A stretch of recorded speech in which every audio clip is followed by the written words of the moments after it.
Well, good evening, everybody. Welcome to Into the Outdoors. Yeah. This is the night we try to stick on outdoor topics, things related to the outdoors. Tonight's title is Windows. We'll get into that in a bit, but I'll tell you what, I got a heck of an awesome panel in the basement. I'm going to pull these folks right up. You love them all. You all know them. You love them all. There's Samantha. Hi, sweetie. Hello. It is so nice of you to be here. Yeah. And then, of course, we've got Get Her Done Granny. Howdy. the the working fool. Gal that don't know what to just relax sometimes. And then we got Crazy Ann. Yes. I hate you all. Yeah. Come on here, squawking right away. I love you all. Sorry. Yeah. The yeah, the is that, oh yeah, Chowser. I just noticed his comment because I just pulled the pop out chat up, but his comment, the end is near. Sty is on a day early. Actually, no, I'm not. I'm right on schedule for Into the Outdoors, which is the first and third Sunday of the month. And that's an announcement for tonight too. This will be the last Into the Outdoors until late summer, early fall at the soonest, because I shall be into the outdoors. I'll be out in the outdoors, folks. Can't be here on a Saturday night if I'm out in camp. But right now we don't have quite as many people as typical, but we've got a few out here in the chat. We got Elisa Kerwood. Great to see you. Great to see you. And then we've got Crazy Ann, of course. She's right there. And we got Chowser with Foxit Outdoors. And we got Raphael Scrapper. Hey, great to see you, Raphael. Awesome. Now I know these gals up here with me. I saw where they shared the stream out. So I got a feeling we're going to see some folks moseying on in here. But if you haven't shared it out and you have the ability, please do. Just get a bunch of folks to come on in and have a good time.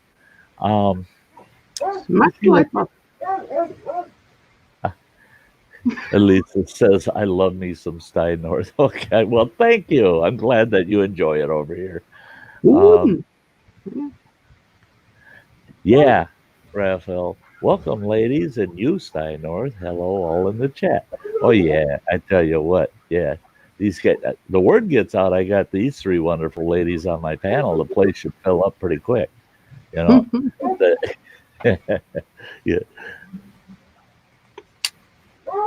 Oh, how was your day, Sty? Oh, how was my day today? Well, I hope everybody had basically a day like I had today. I had a wonderful day today, and I'm feeling good. I'm feeling happy. Ann and Samantha and Get Her Done Granny, they understand. I'm a diabetic, and I've had some major diabetic issues over the last 3 weeks, and they kind of came to a peak where this old boy, you don't panic about too much, but I was getting pretty damn nervous. My blood sugars are back where they should be, where I can live with it. I'm not suffering any ill effects from it. So I've gotten my blood sugars back under control, and I'm feeling good. It's a little weird because I feel like my blood sugars are low, but they're normal. I test it and I go, well, that's normal. Well, my blood sugars were so high for so long that being normal feels abnormal. I got too used to it being bad. So now today I went out and I spent the whole afternoon. I was only going to spend 3 hours working on the adventure trailer and getting things done, trying to get my adventure trailer done today. Well, not done, but getting things ready to jumpstart working on it. And I ended up putting an extra hour in because the adventure trailer has a roof vent that you can crank up. It's one of those, they're plastic and they seal, and you can crank it up and it's vented with a screen. Well, that thing's been sitting out in the weather now for 3 years now. It's going on 3 years. And that vent dry rotted. The plastic got brittle, but it was intact. There was no cracks or anything, but I didn't realize how brittle it had gotten. Well, I closed the tailgate of my trailer and it created so much air pressure inside the trailer, it blew the vent right off the roof of the trailer. So I had to put an extra hour in and get that covered up before I could come here and do a stream. But it all worked out. Guess what? We got someone else in the basement. Well, hello. Good to see ya. Hey, Lizzie Ann, computer chick. Hugs to Hey, you honey. too. So, hey, William Simpson, great to see ya. Plain old Chuck. What you eating? He's eating. He's chowing. Nom nom nom nom. Feels like No. breakfast. Breakfast. I was on someone else's live stream about 3 hours ago, Yeah, something like that. and I got off of their live stream and I went over here and laid down. I feel like a little nap. I woke up about 10 minutes ago. I thought it was going out. Did it? Oh, I fell asleep for the last 3 hours right here in this bed. Well, it's like my mother used to say, that wouldn't have happened if you didn't need it. 3 hours, Oh really? my God, 3 hours, yes. That's not a nap. You slept for 3 hours. So how's your stomach after that peppers? It's fine. I actually thought after those 2 peppers and the sauce and everything else I did, I actually expected at some point it would wake me up a little. I'd have some stomach pangs or something, but no. Well, iron. Your stream last night, I got to see part of it, a little bit of it. But my night last night was kind of like your afternoon. By the time I got home and I got your stream up, I'm going, oh God, it's way too late for me to try to jump on the panel. I'm just going to watch for a while. I fell asleep on the couch. Now that really sucked because I didn't wake up till 7 o'clock this morning. And Wow. you talk about a stiff frickin' neck. Well, I bet. Slept on that couch and I got 9.5 hours of sleep. So again, I must have needed it because I never get sleep like that. But boy, I was stiff. I was stiff when I got up. I was just like, holy shit. And to sleep 9.5 hours without the CPAP machine is a miracle. I mean, Wow. yeah. But I feel like $1 million now. I'm good. I wish I could say I felt like $1 million, but I'm rested. There, yeah. I fell asleep today too. All you? both parts. What the hell's going on? I don't know. It must have been, it must be the moon or something, Yeah, I woke up gone and said, "Can you come and get the dog?" And I went back for like 3-4 more hours to sleep. So yeah, We don't wore each other out. I think I'm getting old. 4 hours is not enough. I don't think I can work on just 4 hours every night. That's getting too little. Like I want to apologize to Ann, to Sam, to Sty, and to Nicholas. So last night I went live, and there's that link with the 4 of us. That we always go in there, boom, leave the invite to the bunch of us for the stream. And then I always go and invite Granny. She's, and I go invite Dave. I'm sorry, Dojo. And then sometimes other people too. And I'm sitting on my panel last night and nobody shows up. And I'm like, all right, hey, I got this. Everybody's got their own thing that they're doing and whatnot. And you're thinking, yeah, nobody's available. You just didn't invite them. And then Sam says, well, comes in and says, and I think Crazy Ann was already in the chat. And Sam goes, can I get the link? I was like, well, maybe she didn't see it. So I went right into Sam's and just gave it to her personally. I went under Samantha, her name, and gave it to her.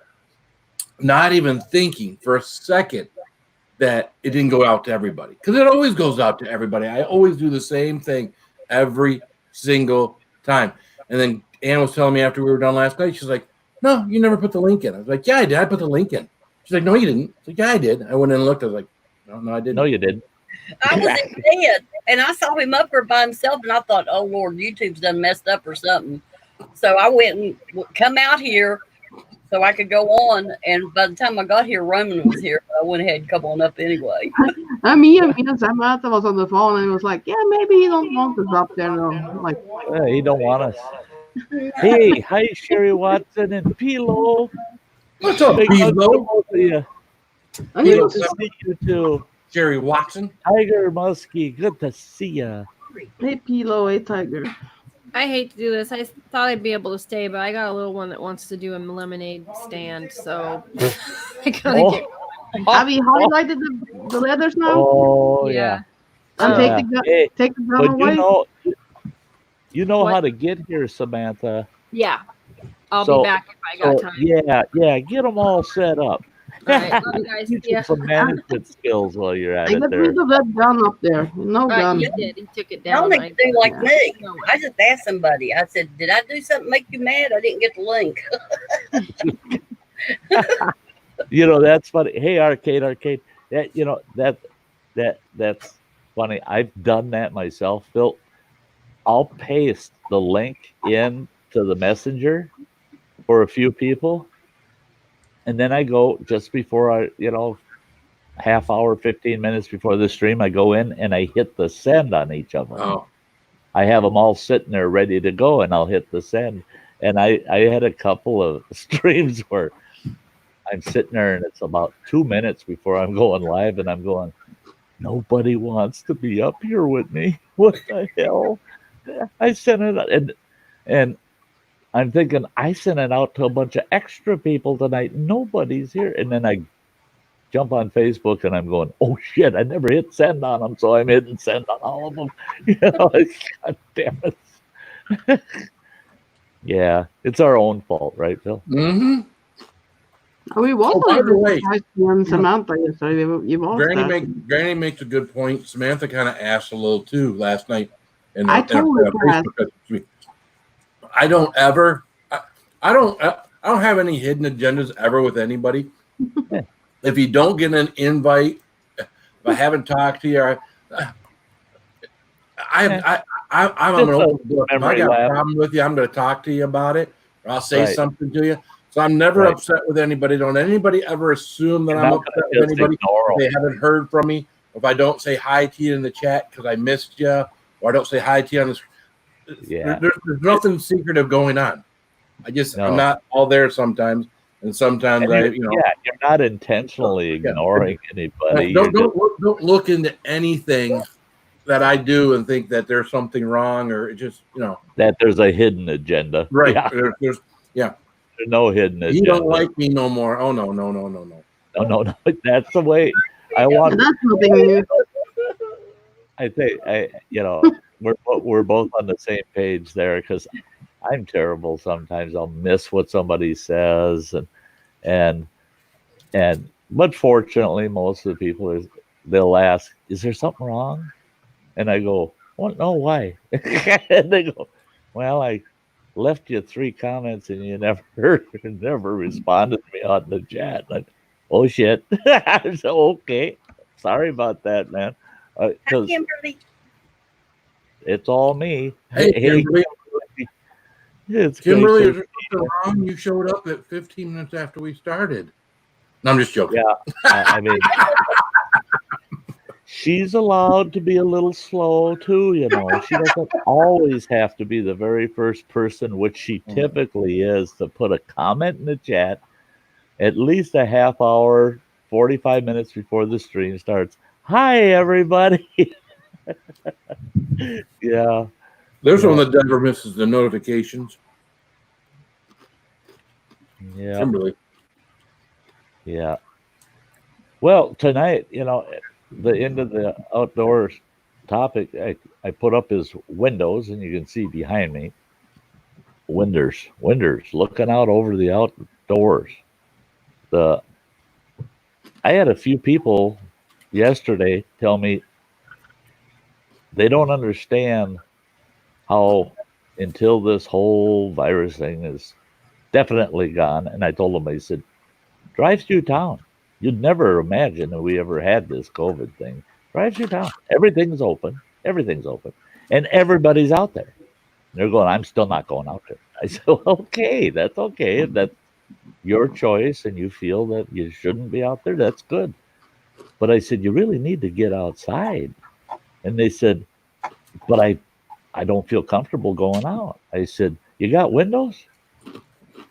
And well, yeah. I said, open all your drapes, get yourself a nice view. Somewhere in your house, you got to have a view where you can see a tree or the backyard or something. Set a chair in front of that window and open it up, get that fresh air, and take in the outdoors through the windows.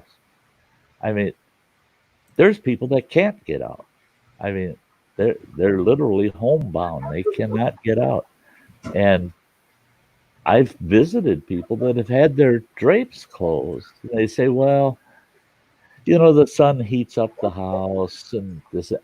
Open a window, sit in front of that, open them dang drapes and look out there and watch what's going on and take in a little bit of the outdoors. You can get into the outdoors without actually physically stepping into it. And I really like to see more people take the time to just relax, even if it's in front of a window, and watch the outdoors, watch what's going on outside. Hey, we got JCTs in the house. We got Bradley Whitworth showed up. Great to see you, Bradley. Yeah, folks are starting to wander on in to the Sty Shack. That's cool. Love it. Love having y'all here. That's for sure. Yeah, Computer Chick's been getting outdoors. And you're talking about videos that you got for going up next. I'll look forward to them. Yeah. You were saying you drove 20 miles to his historical site. That'll be cool to see. Hey, Mr. Fulton, great to see you. But that's it. That's like me today. I'm over at Running Waters in the backyard. And we put up the screen house so I could put all the stuff in the trailer in it while I'm doing the remodel on the trailer. And we just basically blocked out the world around us and just his backyard. We felt like we were definitely outdoors. I mean, we didn't feel like we were hemmed up at all. A lot of fresh air. I should sleep good again. Yeah, I was going to ask you, Granny. So what did you cut down or dig up or? I was working on little projects to fix the ducks up in, getting stuff together and stuff. And I was going to cut the grass, but the girls didn't bring my gas can. Oh yeah. And I don't have no top teeth, so I can't just go through there and nibble the grass, you know. Yeah. All right, Nibbles, there you go again. Nibbles. Yep. It nibbles. But I got too hot. I started feeling kind of nauseous, so I come home and called it a day. See, that's where I was real fortunate today. It was cloudy, but it was broken up clouds pretty much. And the high temp for today was 69 degrees, and I think it hit 68 is the highest it hit. But there was a nice breeze, and not direct beating sun on you. So, heck, I wore a long sleeve hoodie working all day today. Never worked up a sweat.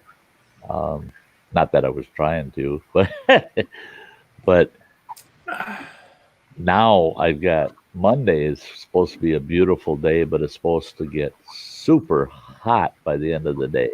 So I'm not looking forward to that. Big storms on Tuesday, they said, but tomorrow it's supposed to start wee hours of the morning, and it's supposed to storm all day tomorrow. So I won't be working on the adventure trailer tomorrow. I was surprised you didn't come over to Phil's stream last night. Yeah, no, I got home. I didn't get home till late, and I didn't go back to take a look at where I watched and then fell asleep to figure out how much longer he streamed after that. So, yeah, I got the stream up and running, and I made a fatal mistake. I kind of laid back on the couch watching it, and I thought, well, it's too late to jump up on the panel. I might be up there for 20 minutes, Well, I don't know how long it went after that, because I fell asleep. When I woke up, all I saw was the suggested videos up on the screen. I'm going, well, the stream ended, obviously. Yeah, 7 o'clock we this put morning. in exactly 2 hours. Exactly 2 hours. Oh, yeah. Exactly 2 hours last night. Yeah, so that would have been I probably would have had about 20 minutes left before you ended. Yeah.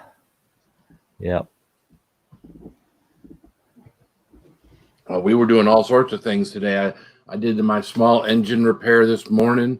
I got up this morning. My wife went over to my mother and father-in-law's house to help them with something. I got up and tore the carburetor off of my power washer and used that YouTube video to dislodge everything and whatnot, put it back together. It didn't run right. I was like, what the hell?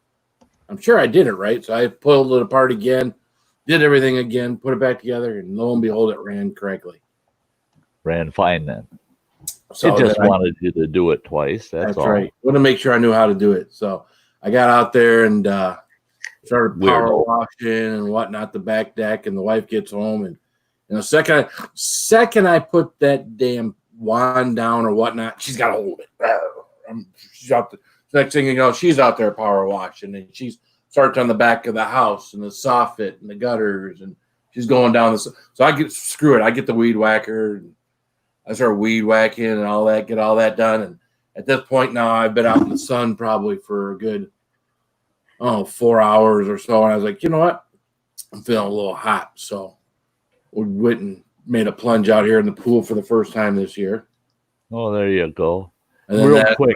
Good night, Raphael. Good night. Good Thank night, you. Raphael. Have a good night, man. Waving monkey.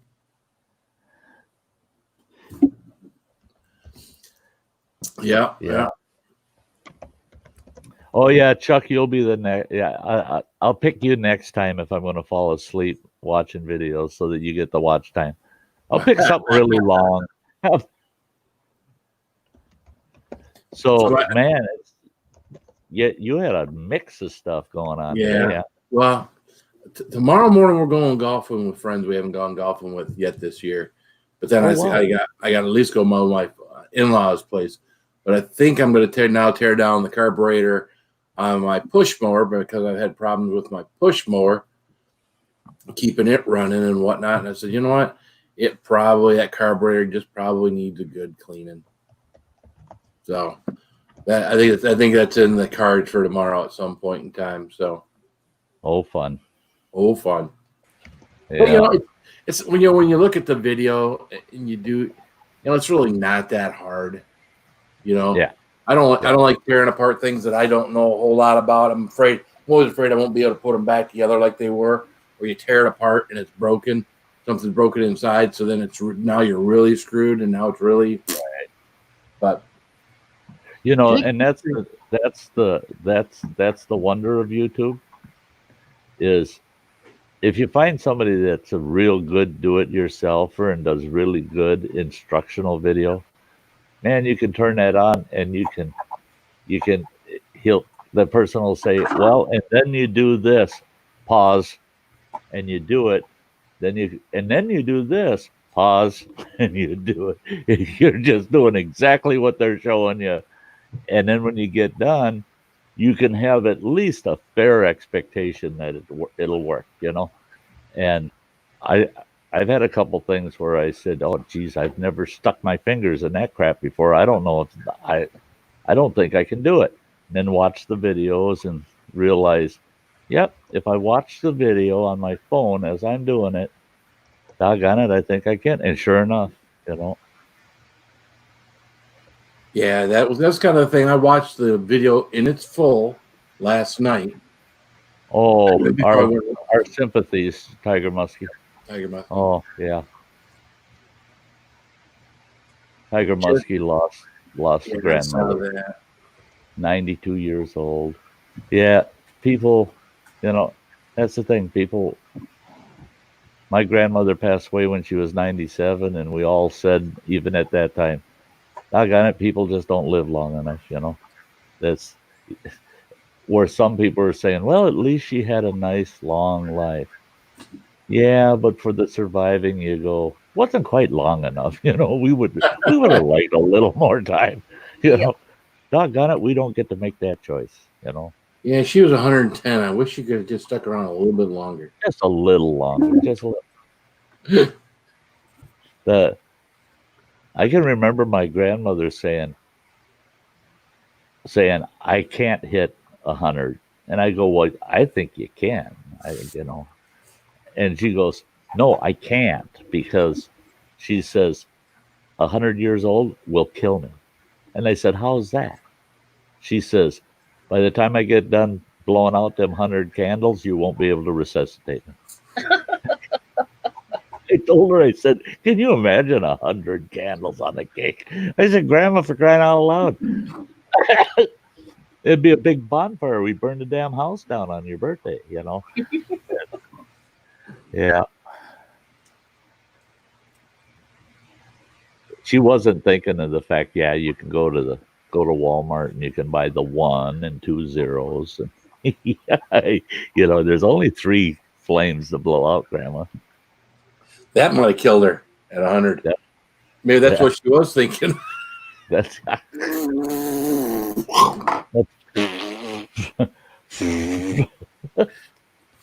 You can do it, Grandma. You can do it. Oh, yeah, thanks a lot. Oh, God. Go to blow out candles and her teeth come out on the cake. Yeah. Hey, I seen a video of that. That's your piece. I seen a video of that.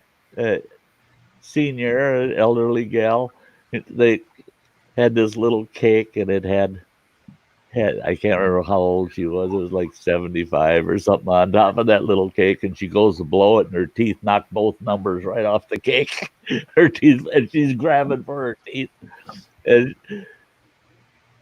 before she pops them in her mouth, she scoops a bunch of frosting up with the teeth part of it, and then pops it in her mouth. I thought, wild. Some people, made the best Amish noodles. Yeah, my grandmother made the absolute world's best sour cream cookies. They were about as big around as a coffee saucer, and they were about a half-inch thick. And it was weird because they had this weird kind of fluted edge. She had this specific cutter just for those cookies. They were a rolled out cookie, and they were soft, kind of tender cookies to eat. And the flavor, they were sweet, mellow, buttery. And when she passed away, I asked my mother, I said, can I get a copy of Grandma's sour cream cookie recipe? Because I said, God, I can't live without them. She says, you're going to have to. Because your grandmother, that was all in her head. She never wrote it down ever. Yep. And she never really measured. She just knew what she needed to throw in the bowl, And so that was gone. There it was gone. And still today, every once in a while, I go, "Oh God, I'd kill for one of them cookies," but they don't exist anymore. It was her own recipe, so yeah. 1 through 5, everything spicy. How do you rank Dave's Insanity sauce? 5 being hot and unedible. I actually had some Dave's Insanity ghost pepper. What was it, Friday? We got some sliders from someone went and got some sliders. Like, oh, you want some? I was like, sure, why not? Got 5 of these little burgers. Now, this place that makes them, they don't patty their own meat. They order these meatballs in this box. And they thaw these meatballs out and they put them on the grill. And they just one little mash with the big steel spatula and flip it over and put it in a bun. And 2 of those I put some Dave's Insanity ghost pepper on, and then the other 3 I didn't. So, but Dave's Insanity is a hot sauce. It's just you can get a lot better tasting sauces without having to go to Dave's. Dave's Insanity's taste is not the best. So there's lots of good people out there to make good sauces that you don't have to go to Dave's Insanity. Now again, if you're trying to add heat to something else and something else taste, not a bad way to go. Ooh. Oh, hey, way too son. Hey. Are you on the road today? They were supposed to head out on the road today. And I haven't had a chance to really look at people's channels the last 2 days. And I'm wondering, because Way Too Son and her hubby Richard, they're living the van life. They were supposed to start out today, and I'm just curious. I kind of envy the 2 of them. You know, they got an empty nest, so the 2 of them said, "Whoops, we're getting rid of the house. We're gonna live the van life. We're gonna travel around the country." And sometimes they stay with family or friends, but most of the time they're camping here and there. Yeah. Hey, Platinum Gamer, good to see you.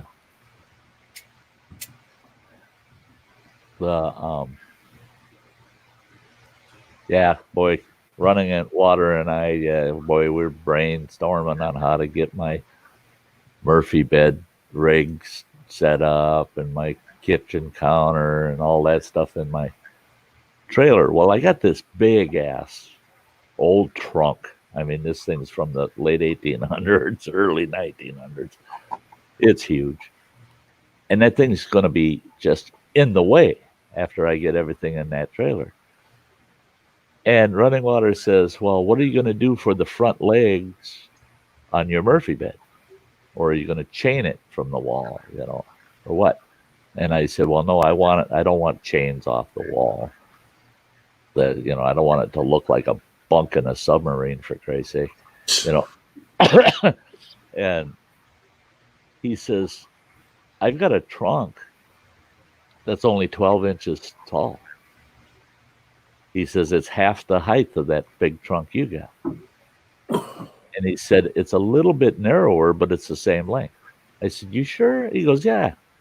He says, I'll trade you. I'll take the big trunk. You take the smaller trunk. You can use that as the front legs. Well, I measured the trunk out. It's perfect. It's perfect. So it'll be against the wall of my trailer, just underneath where the Murphy bed is. I'll just have to pull that trunk out, drop the Murphy bed, and the trunk works as the legs for the Murphy bed. Plus, I got all the extra storage, and I get rid of the big trunk. So that's the way my whole afternoon went. Every time I'd say, well, I'm going to do this, Running Water would say, but what if you did it this way? And I'd go, oh, you little shit. Okay, now I got another piece of paper, write down some new plans. And that's the way we got her all figured out now. Monday morning, I head right to the lumber yard. I get the last couple sticks of wood I need, and Monday, build it all and get it all installed. So, ought to be interesting.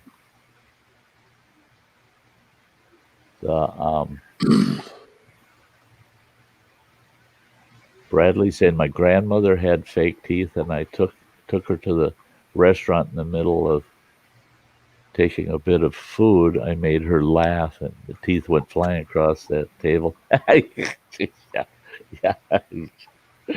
Oh yeah. Funny, but not. The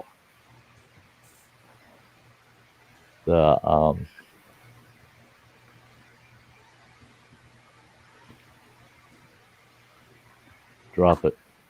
Toothpick in Dave's insanity sauce. I'm a dead man walking. Hey, Journey via Lily's Lens. Good to see Be you. ready. Be ready. Awesome.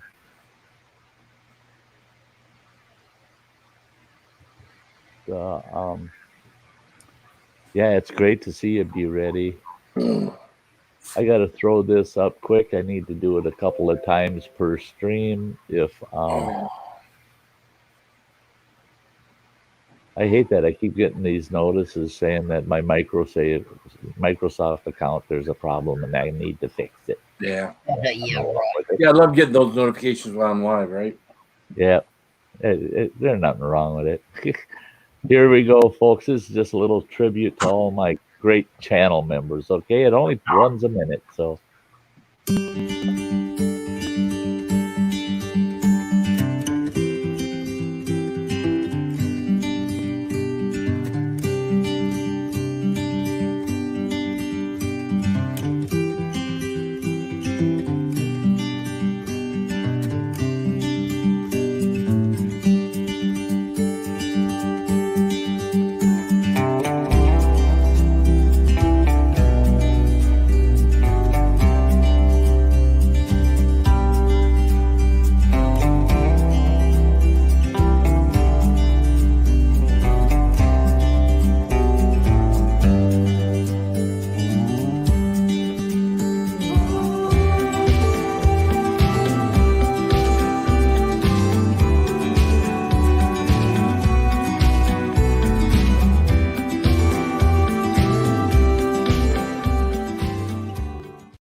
Well, hey, Sean Carl, great to see you. And be ready. I'll try to remember Brian. Yeah, I see Sty 2.0 down there. At least Sty 4.0 ain't out riding more. Hey, Ann, I gotta tell you this. My youngest boy absolutely refuses to let himself be known on this platform. What's he say to me last night when he got home from work and I was still over there working? First thing he does is he comes up to me and he goes, "All right, who's the crazy fool on the pink and purple lawnmower imitating you?" I go, "Say what?" And he goes, "Driving around that poor dog and then around the tree and around the tree." And I'm going, "Did you watch the whole?" He says, "I watched the whole thing twice." He goes, "Whoever that is, they know you too well." I go, "You kiss my ass. Go away. Go away." Except when you shook your boobs. Yeah. I'm surprised they didn't say, "Hey, I didn't think you did that,"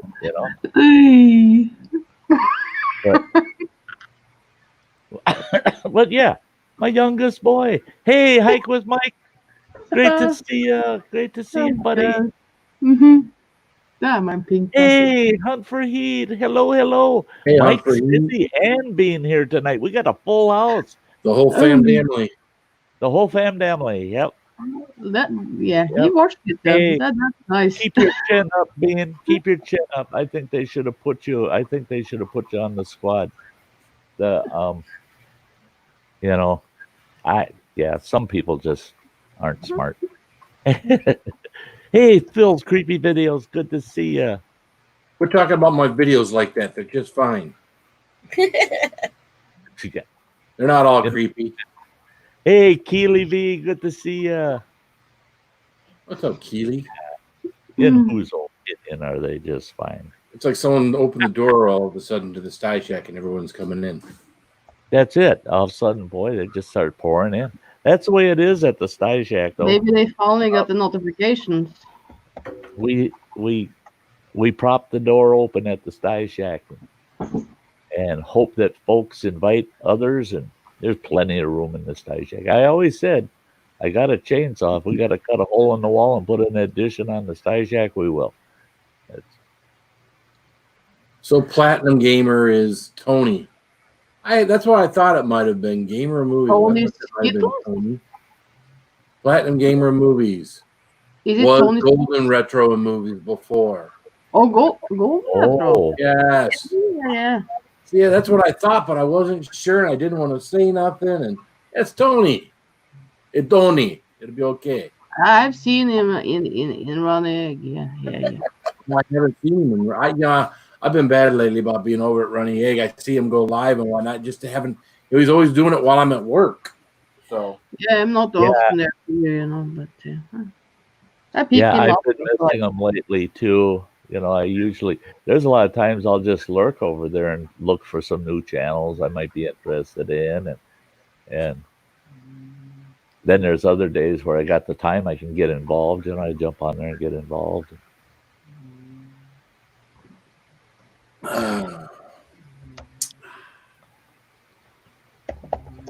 Putting down the water tonight. Well, I felt dehydrated. I felt dehydrated, and then I went in my fridge and looked for a soda. I'm all out of soda. I'm really in trouble. I've got 2 sodas in my fridge. No, see, I've got sodas in my fridge too, and then I don't have sodas in my fridge. It's like, Usually I've got plenty, and you get down to that last soda or two, and someone snags it, you're like, Rrr. That's something I got to do tomorrow too. Doggone it. Yeah, I've got okay. Those bottles of soda. They come in these crates, 24 bottles to a crate. Got that, Phil? Well, I had 2 of those crates, empty ones. And as I buy those bottles and I drink them, then I rinse them out, throw the cap in the garbage, drop the bottle in the crate. Both those crates are full. Plus, I got 2 Walmart plastic bags full of empty Mountain Dew bottles. So I got to get them the hell out of here. They're taking up space. What they're taking up is the space, the cover for my air conditioner, the winter cover. I pulled it off. I go to stick it in the pantry where it's always kept, and I'm going, holy God, all these recyclables in here. Got nowhere to put the cover for my air conditioner. Hey, running water. Hey, it's Keely's birthday. Happy birthday. Hey, it's been all my birthday. That Sty's sitting there telling a story, and suddenly Ann's like, oh, look, squirrel. Happy birthday. Yeah. Squirrel. Happy birthday. Squirrel. I think that was more important than like empty bottles. Sorry. I like the empty bottle. Here in Michigan, we've got returnables on our. You pay 10 cents for every time you buy something, and you got. So they haven't been taking returnables back since this whole outbreak, this pandemic happened. So recently they said, all right, you can now bring back your returnables back to the store, grocery stores and stuff. They're only $25 worth at a time. Oh, Jesus. Because they've all been shut down. Heck, you go in there nowadays before the pandemic, and people would show up with 2 grocery carts full of returnables. I do that. Yeah, well, you should do it a little more often. Nope. I hate it. I really hate it. Oh, I hate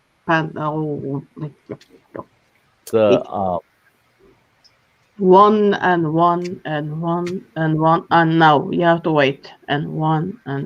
Yeah, wait a little more. Yeah, fuck it. See the thing. Sorry. That's one thing. In Wisconsin, we don't have that. You don't return your recyclables. That's good. you know, like you have in Michigan, where you pay that extra few cents and then you get it when you bring it back, you know. And now, if we had that, I wouldn't bitch so much, you know, because it would be worth taking them back. Yeah. We're just doing recyclables, and then we got to pay for our garbage to be hauled off, including the recyclables, and then they're recycling it, so they're making that much more. Right. I mean, so I'd much prefer the same system Michigan uses and just pay the deposit. And I think it would go over well. I think there's a lot more people that would like it than dislike it. I would think so. They were saying in an article today that there's over $50 million in unclaimed returnables in the state of Michigan. Yeah, I believe it. It's So, lazy people that would just pay the extra and still throw it in the trash. well, again, they're maybe not throwing it in the trash, but everybody's got in their damn garage like I do. Oh yeah, You know, I got probably get rid of them. 4 or 5 garbage bags worth of returnables out in the garage. But I'll be happy to get rid of. That's where, if you got space in the yard, you build yourself a big fence kind of impound spot, maybe 20 by 20, and you put a big sign out in the front yard accepting your returnables. Now these people that got a garage full of bags of beer cans and pop bottles, they can come and drop them off. You put them in that big bin, and then you return them suckers for the profit. They drop them off, and you get the profit. There you're going to want your rubber gloves more so than anything, because people put some nasty in their own cans. Oh, yeah. Ugh. Yeah. These people that pick them up on the side of the road out here in Michigan because they're worth 10 cents. It's just some of the stuff. Ugh. Yeah. Well, that's the thing is you'll find pop bottles and the like that somebody pissed in, or you'll find pop cans that use it for ashtrays, all kinds of garbage. It's nasty. Yeah. Yeah, that really, the thing is the ashtray really just turns my stomach. Oh, see, there's nothing I hate more. Now, at the end of the stream tonight, all of my cigarette butts from the day all go in, and they end up in about 3 to 4 of those, like Walmart plastic bags, layer after layer after layer, and they go out to the trash first thing in the morning because I don't want that crap in here. And I wash my ashtrays twice a day. I can't. I don't like the smell of ashtray, old cigarette butts. Yeah, not good. Yeah. No, there's an ashtray sitting out off my rear porch right now that's gotten rained in, and the cigarette butts were still in there, and then that dried up, and now there's new cigarette butts in there. It's like, ugh, nasty. Talk about an ashtray. Ashtray. Hey. What's up, running water? Hey. I like your green. I thought you were going out tonight. No. We went out and there's like nobody out, so we're making pizza burgers. And shut pizza up. burger. Don't come on here and tell your old man you're making pizza burgers. Right? And he's only a half a dozen blocks away from me too. That son of a bitch. Man, you left. You know, gotta get your priorities straight. Got to get my priorities straight. Oh yeah. I'm going to stay here and have pizza burgers. Take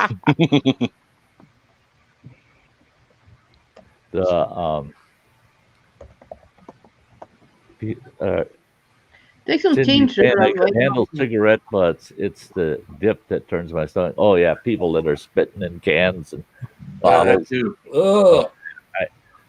My one grandfather, in his later days, he was an old bachelor at the time. My grandmother had passed away a few years prior, but in his little cottage, he had one of those fuel oil fired heaters, furnace kind of affair. It sits out in the room, and those things got hotter than hell all around them, even though they were supposed to be so that they wouldn't catch their house on fire. A lot of them did. but he'd put his spit can Ugh. because he used a Folgers coffee can for a spit can. Yeah. And, you know, he never rinsed the damn thing out. He flushed it down the toilet and then set the can back next to his chair. Well, that can was next to that fuel oil heater. And he'd just turn. And there were times I'd be sitting there visiting with him. He'd turn and in the winter, you know, turn and spit, and you'd hear, and then you're going, oh my God, Grandpa, Jesus, I'd rather you shit your pants. I mean, because the smell of snow sizzling like that, oh, turn your stomach. Terrible, terrible, terrible. Mm. Well, we had fun this afternoon, running water. Oh, it's an adventure. Yeah, we got it all figured out, You should have seen the look on his damn face, though, when I slammed that tailgate shut. I didn't see the roof vent blow off the top of the trailer, but when I slammed it shut, I had just turned my head and I saw him. He goes, "Whoa, Dad, did you see that? You just blew the roof vent off your trailer." I say, "What?" He goes, "Oh, your roof vent blew right." And I'm going, nah. And I walk back and I look up there and I go, oh shit, it's gone. Fortunately, he's got scaffolding, so we hauled a piece of scaffolding over there and got up there, and yeah, it was gone. It blew right off. I couldn't believe it. Thank God he was there, because I would not have wanted to carry that 60-pound bag of sand from his back porch all the way to the trailer, then up the scaffold, then up on the trailer. He said, I asked him, I said, are those sandbags for in the back of the truck? He goes, oh, yeah. I said, one of those will work. Hold down a big sheet of plywood. Because he handed me up a sheet of plywood. Well, it's a part of a sheet. And I said, that'll hold it down, because I was worried what's going to keep it from blowing off there. And he goes, yeah, okay, I'll grab you one. Oh, good. I don't have to come down. He goes and he grabs it off the porch, and I see him muscling with it. And I go, what's that thing weigh? About 40 pounds? He goes, no, there's 60 pounders. I'm like, oh, shit, yeah. How far up here can you get it? You know, he got it to the top of the scaffold for me. Yep.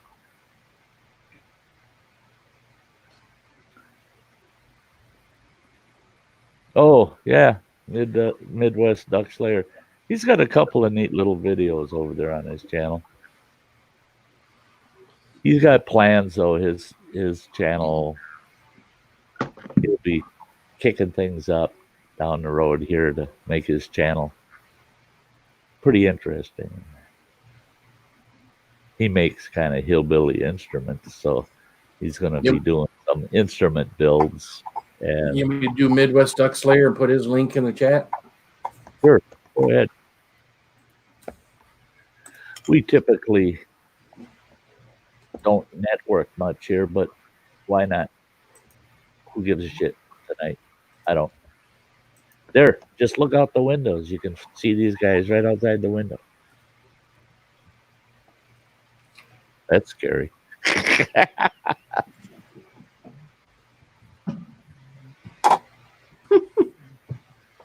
Hey, Platinum Gamer. Running Water's his name. That's not his channel name. That's his name.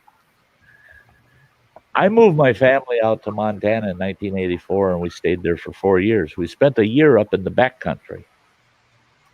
And we lived off-grid in this old turn-of-the-century log cabin. Way the hell up. We were 6.5 miles from the nearest civilization. Way up in the Cabinet Mountains. Well, we had Health and Human Services show up because they were saying that my wife and I weren't raising our kids properly by living out there in the backcountry. And they wanted to ask us some questions. Well, one of the questions they asked, which were many, it ended up working out in our favor anyway. I knew it would. But one of their questions, this gal, there was a gal and a guy, and the gal said, the gal says, well, by the way, Running Water's not his birth name. That's a given name after the fact. She says, well, one of the complaints people has is that you don't have running water up here. I go, well, yes, I do. She goes, I'd like to see you prove that. And I turned and I yelled across the cabin, hey, running water. And he comes, here comes running water, running up to me. He goes, what you need, Dad? How many gallons? Let's go get a couple. Out the door he goes. Out the door he goes. He comes back with water. And I said, and the guy burst out laughing. He goes, that is good. That's good. I said, and she goes, oh, right. His name's Running Water. I said, yeah. That's the name I gave him. Yep. Yeah, everything Spicy's tribal name is Farting Ass. Yeah. Well, it was even funnier when she said, well, okay, so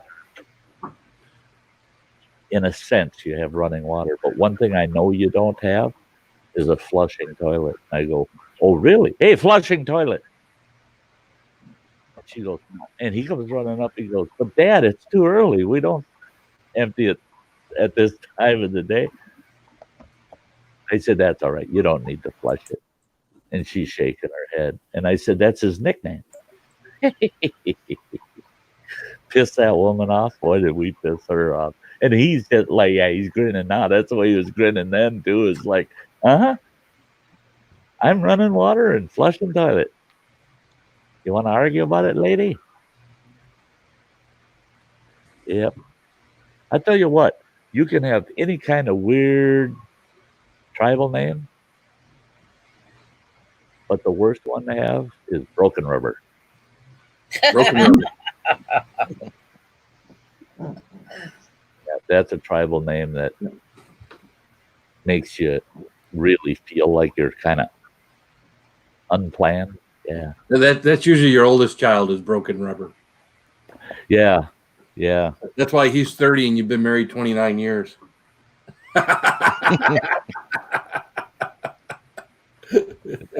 Well, I always tell people he's premature. He was a preemie by 2 months. He's lucky he survived. His mother wanted to eat her young. That's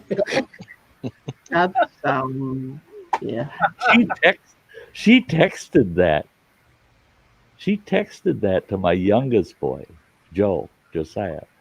She texted to him, well, you should consider yourself lucky that human women don't eat their young. Thanks, Mom.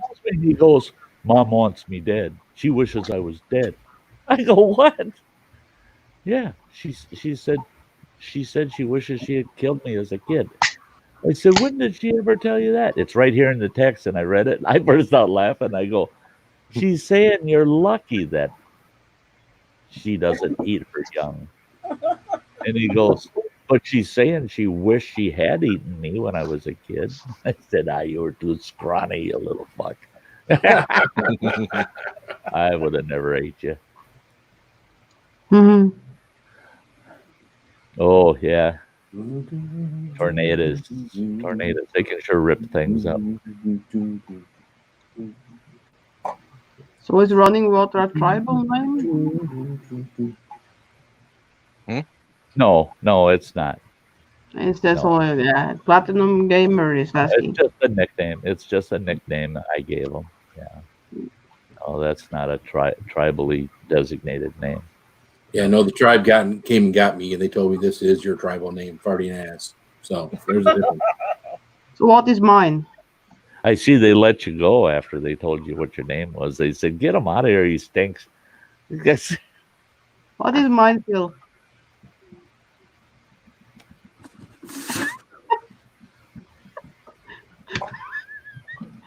What that means? Huh? I was asking what my tribe is. That's terrible. We'll talk about that later. Okay. Really? Well, you find the native tribes that integrated with the French, and it would probably be something like Grand Tetons. Grand Tetons. She turned red. Oh, thank you, Platinum Gamer. It was great having you here. Thanks for being here, Tony. Bye. Ooh, what now? That's terrible, Keely. That's terrible. Now, I have told all my kids have heard me say that that they're really lucky when they were in their teens that they didn't allow abortions at 13, 14 years old. Because, I'd be all for, I am not, I do not like abortions. I just do not. That's me, I don't like abortions, period. Unless it's when they're teenagers. Actually, I think you should only be able to abort children between the ages of 15 and 18, because then you can see what they're probably going to turn out to be.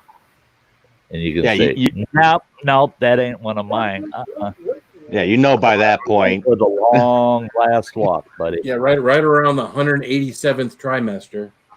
There you go. Yeah. Yeah, if they haven't proven that they're not weaned by then it's yeah. That was my uncle. He would not drink milk, and he would piss my mother right off because she was so prim and proper. She was prim and proper, and she would forget. And it's her own brother. His whole life, never drink milk.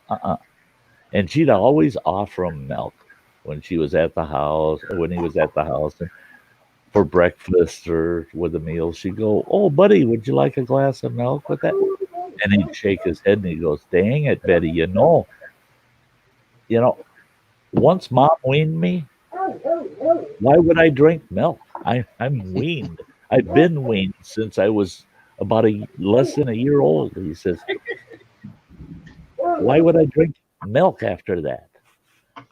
He was insistent that you should not be drinking milk, because if you're a milk drinker, you haven't been weaned yet. Because the rest of I gotta go. Joe's calling for dinner. Call for dinner. See you around the water. Hey, bang yourself up on that porch again. Hey, show these people what you did on the stream the night before last.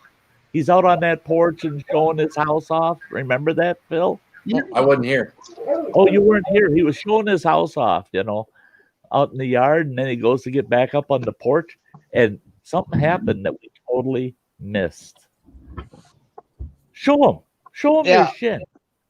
I'm trying to. Can you guys see it? Oh, you gotta pay attention to what the hell you're doing. What a klutz. What a klutz. He's stepping up on the porch and he stumbles and ripped the hide right off his leg. He's even got scars up on his knee from it. And you guys think I'm clumsy. Jesus Christ. Well, at least you know where to get it from. That kid's mastering it. You enjoy your pizza burger. Don't choke on it. Yeah. All right. Y'all take care. See you, man. Bye. Good evening. Hey, Bye. Turkey Leg. Good to see you, Michael Moran. Hey. Yeah, you're clumsy, Sty. You can't run away from that. And it's a shame that you pass it along to your kid too. No, Yeah. he learned Couldn't that you from keep his that mom. shit to yourself? Shame on you, He Sty. Shame on you. Shame on you, Had to Sty. learn it from his mom. It's his mom's fault. No, I don't think so. It's Sty's fault. We don't even know that lady. Paddy Hutch. Hey, Patty Hutchinson. Gosh. Like wants the that story. story about Amazing running drop. water's name. Yeah. Are you taking your pill? That was an actual Sty story. Yeah. That's one of the ones I did before I did them live. What the hell's the Sty story this tomorrow night? What the hell you guys told me? You made me say I'd tell it. Now I forgot it.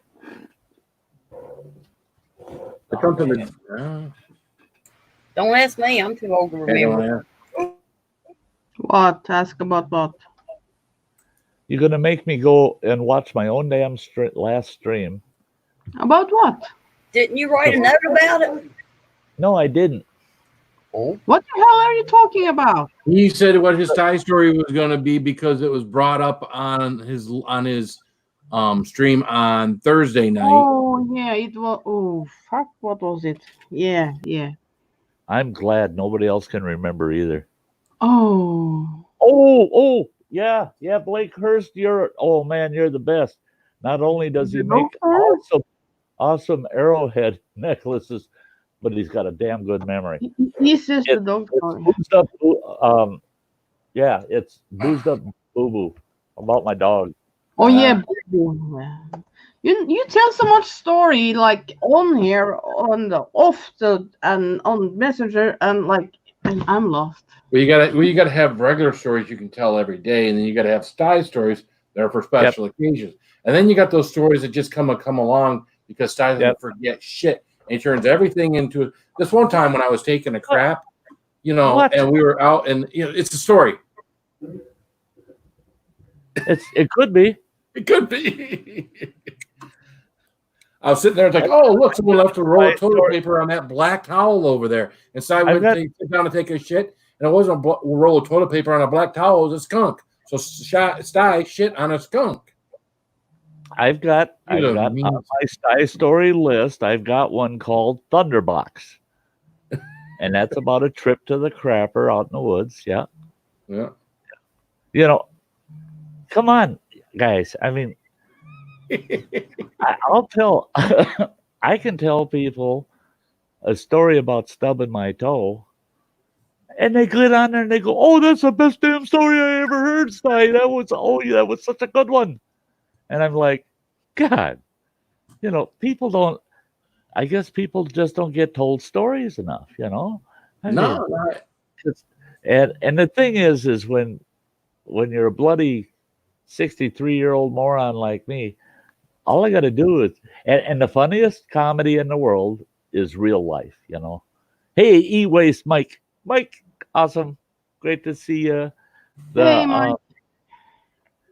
Hey, we got, now how do you say that? Emsris? Ms. Chris? Yeah. Ms. Chris? Emsris? I'm thinking it's almost like Mrs., but Ms. Chris. Ms. Chris. Has some. I never heard that name. Really, I heard one to say. I have some crazy stories. Sty story, watching a good movie, you fall asleep, fart yourself awake.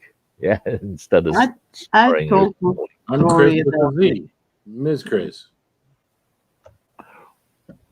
Okay, Keely's busy catching up with work after being on lockdown for almost 3 days. It's Chris. Good night.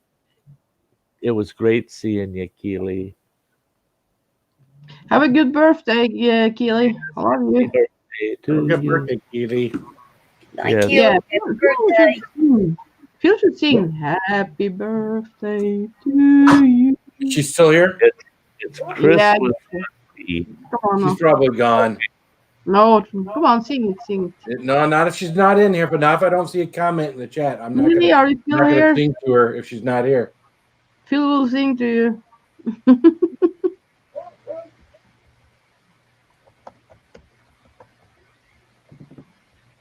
Waiting. What's up, Denveloper?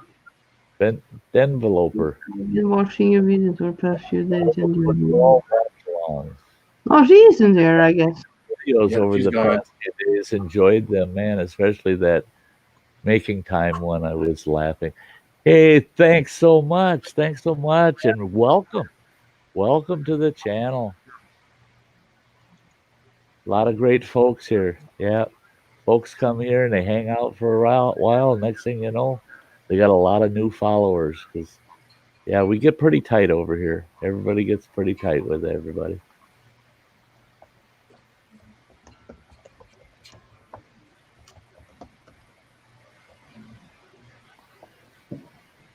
Yep. Keely's not saying nothing. Nope. Looks like she might be in there and still doesn't want to hear it. Yeah. It's either that or else you're just off the hook, But, hey, David. Yeah. I think I have to buy some strings to you and send it so you can get like a little more than two. Yeah, Beastly Ironworks is another one that I mean, what a great person. I mean, Dave's awesome. Awesome. Deliverance time. Ding, ding, ding, ding. Yeah. Yeah. Somebody needs to deliver him some strength for that Here, guitar. my birthday is coming up. If you want to sing to me, says the yours Mike. Yeah. Because I'm an asshole. ASSHOLE. Oh, I thought I was singing to Mike. Have you shaved today, Mike? Have you really? He said he's gonna shave today. I don't know. Shh, don't remind them. Yeah, so I you're going to spend 4 days in Stone Lake, Wisconsin, eh, Sean? know. Sounds like fun. What you going to be doing there? What you going to be doing? Hot. Oh, it's a little cheapy. I send you the link, Mike. Yeah, You some can come up. skills with the strings that would come in handy. Right. Blake's saying our winery sales wine slushies to go by the gallons picked up a jug today. Holy smokes. Bradley says Phil looks like he just walked into a toy store. Amazing drop saying I found that spicy pico de gallo goes good on pizza with jalapeno cheddar brats and bacon. Loaded up. Hunt for Eat saying, Phil, on your peppers you get from Townsend, do you keep them in the fridge or just out? I can actually keep them in the fridge. They last a little longer that way. Yeah. The ones you sent me, I kept in the fridge with a paper towel in the bag. And the last one I ate was actually had been in there for 3 weeks, and it was seemed just as fresh as the first one I ate out of the bag. Yeah, mine don't seem so fresh, but mine seemed like they were a little, they had seen too much heat and shipping or something. I don't know. Uh-huh. That's why I like doing fresh ones. Like growing my own. I actually got to order some because these ones are getting soft on me, so I need to have fresh ones. Hey, Sean Carl, that's what it's all about. He says that 4 days in Wisconsin, he's going to be fishing and drinking beer and enjoying the outdoors. There you go. Hey, Rattletrap, good to see ya. What's up, Rattletrap? Try to rap. Good to see ya. Really appreciate your comments over on the videos. I think some people think I don't pay attention, but oh yeah, if you get a heart on your comment, it means I read your comment, gave it a little thought too. I'm just not very good at typing out comments. I'm always jaded. By the time I get to look at comments, it's usually just before I'm heading out that damn door and I'm rushing. And I got to take the time. I read all the comments and at least hit them with a heart. And if you ever see a comment that's got that one single thumbs up, that's a comment where, yeah, I didn't quite love that one. But I still give them a thumbs up, at least a thumbs up, because they took the effort to leave a comment,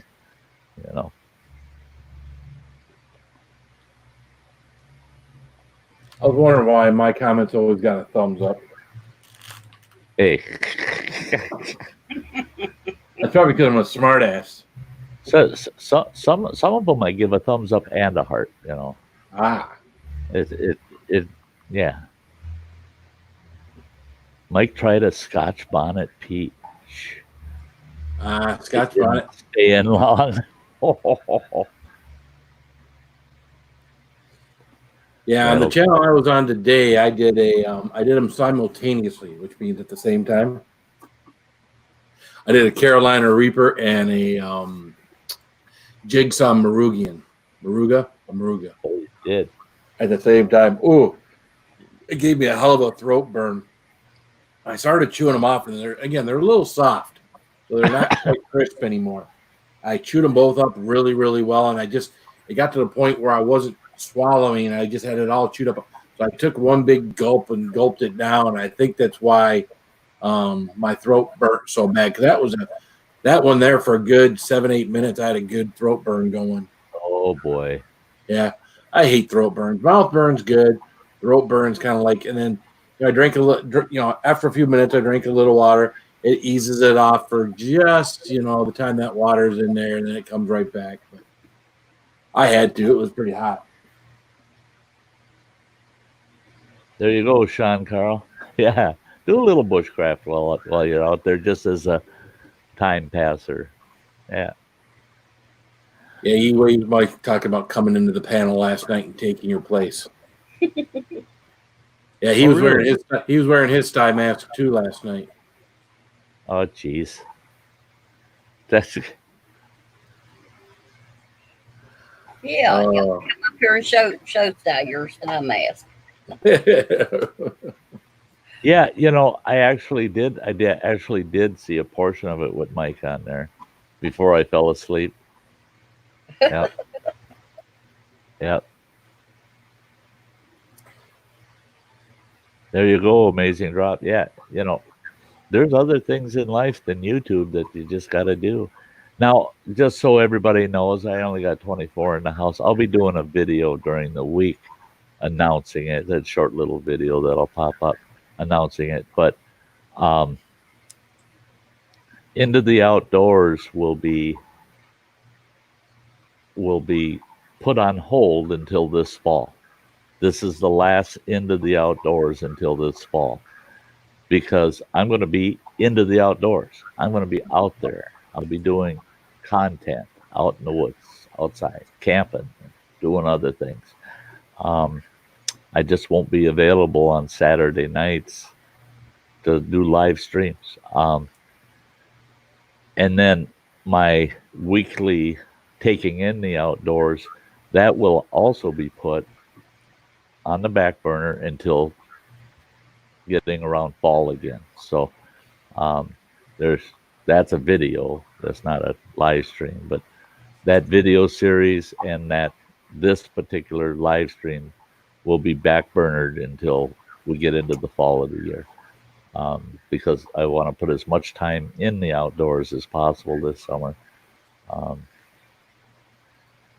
But the content will be there. There'll be a lot of other videos going on, that'll make up for that lost space. And if I'm stuck at home and I can't be camping, you know where you'll find me, over at Phil's. Whenever I can, I'm going to be at Phil's. And then Sundays are always guaranteed. Sundays and Thursday night. Thursday nights, the occasional Thursday night will be canceled because I'll be out camping. But yeah. Bradley says he's giving you a thumbs down, Phil. I knew it was Bradley. I always knew it was Bradley. Yeah.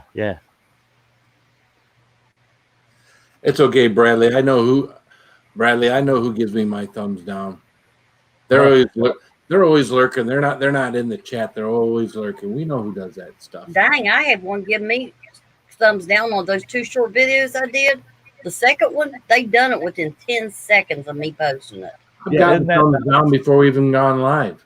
I was like, what the heck? Yeah, I've got one devoted one too where I've posted it, finished it all up, posted it, opened up my homepage, scrolled down to the video, and it's got a thumbs down. Yeah. Well, they couldn't have watched it because literally I just went from one page to the next and it's already got the thumbs up. I've got a devoted thumbs downer. So all the thumbs up I can get, I'd appreciate it. There's times where I'm just tempted to just, do where it doesn't show the count. You can set it so it doesn't show the count. There's times I'm tempted to do that, but then I say, oh, what the heck? I want to see that one thumbs downer, because that means that at least I got a view off of it, Yeah. Yeah. Because Yeah, I don't care. I don't care. And Imagine- everything I've researched, it doesn't affect how YouTube shares your videos out. So I don't care. I don't even. Imagine your life is so miserable that you got to seek someone out on all the content they make. You are devoted. You're devoted to going to someone's channel. You're wasting that much energy to go to someone's channel and make Just sure to hit that. you're the one person or 1 out of 2 or 1 out of 3 that puts a thumbs down. What a miserable MFer. Yeah, I mean, yeah. Oh, God, I'm glad I'm not you Hey. poor soul. The enveloper had asked if I had ever gotten lost out in the middle of nowhere. I've been confused for many hours or a day, but I don't consider that lost. Lost is where, to me, getting lost means somebody has to come and find me because I can't find them. And I've been fortunate. I've never experienced that, but I've gotten turned around and been confused for quite a while. And I had a couple times where it was a day or two that I was confused, but then got my landmarks straightened back out. And see, and to me, it's practicing situational awareness. You know, come on, you gotta learn what's east, what's west, what's north, what's south, and where are roads, where are not roads. Don't go deeper in. Get yourself head in the direction of a road towards civilization, you know, because once you hit that road, then you can definitely have your bearings. You go, oh yeah, this is highway such and such. I'm cool. I know where I'm at now, you know. So yeah, and I've been way in the backcountry, northwestern Montana. There were times I'd wander, oh geez, 20 miles off the beaten path into the Cabinet Wilderness or up in the Yak northwestern corner, right on the BC border to Canada. I wandered into Canada and had to turn around, work my way back to the U.S. But yeah, never truly lost. You don't leave a bread trail? Are you kidding? That's good food. I take The 2 or bread- 3 loaves with me just to make sure, you know. Yeah, that's it. You carry a big rack of bread with you. And the problem is you might be getting rid of the one day's worth of food you would need to make it out, Well, you or follow the trail back and eat it. in that country out there, or you just might be telling that grizzly where his next meal is. Yeah, It's a berry trail. yeah, it's a berry trail if there's a big bear on that trail. Yep. Yeah. Bradley, we know you, Bradley. Pain in the ass that you are. We know you.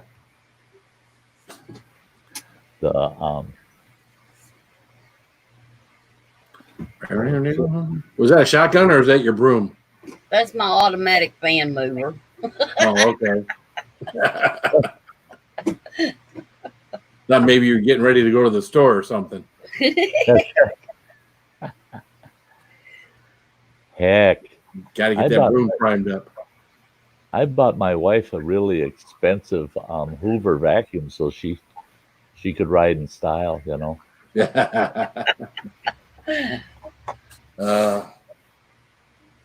Yeah. If you're gonna get them, if you're gonna buy them a vacuum for like a present or something, make sure it's a really small vacuum, because if you get them a vacuum as a present, they're shoving it up your ass. So make sure it's a small vacuum. Yeah.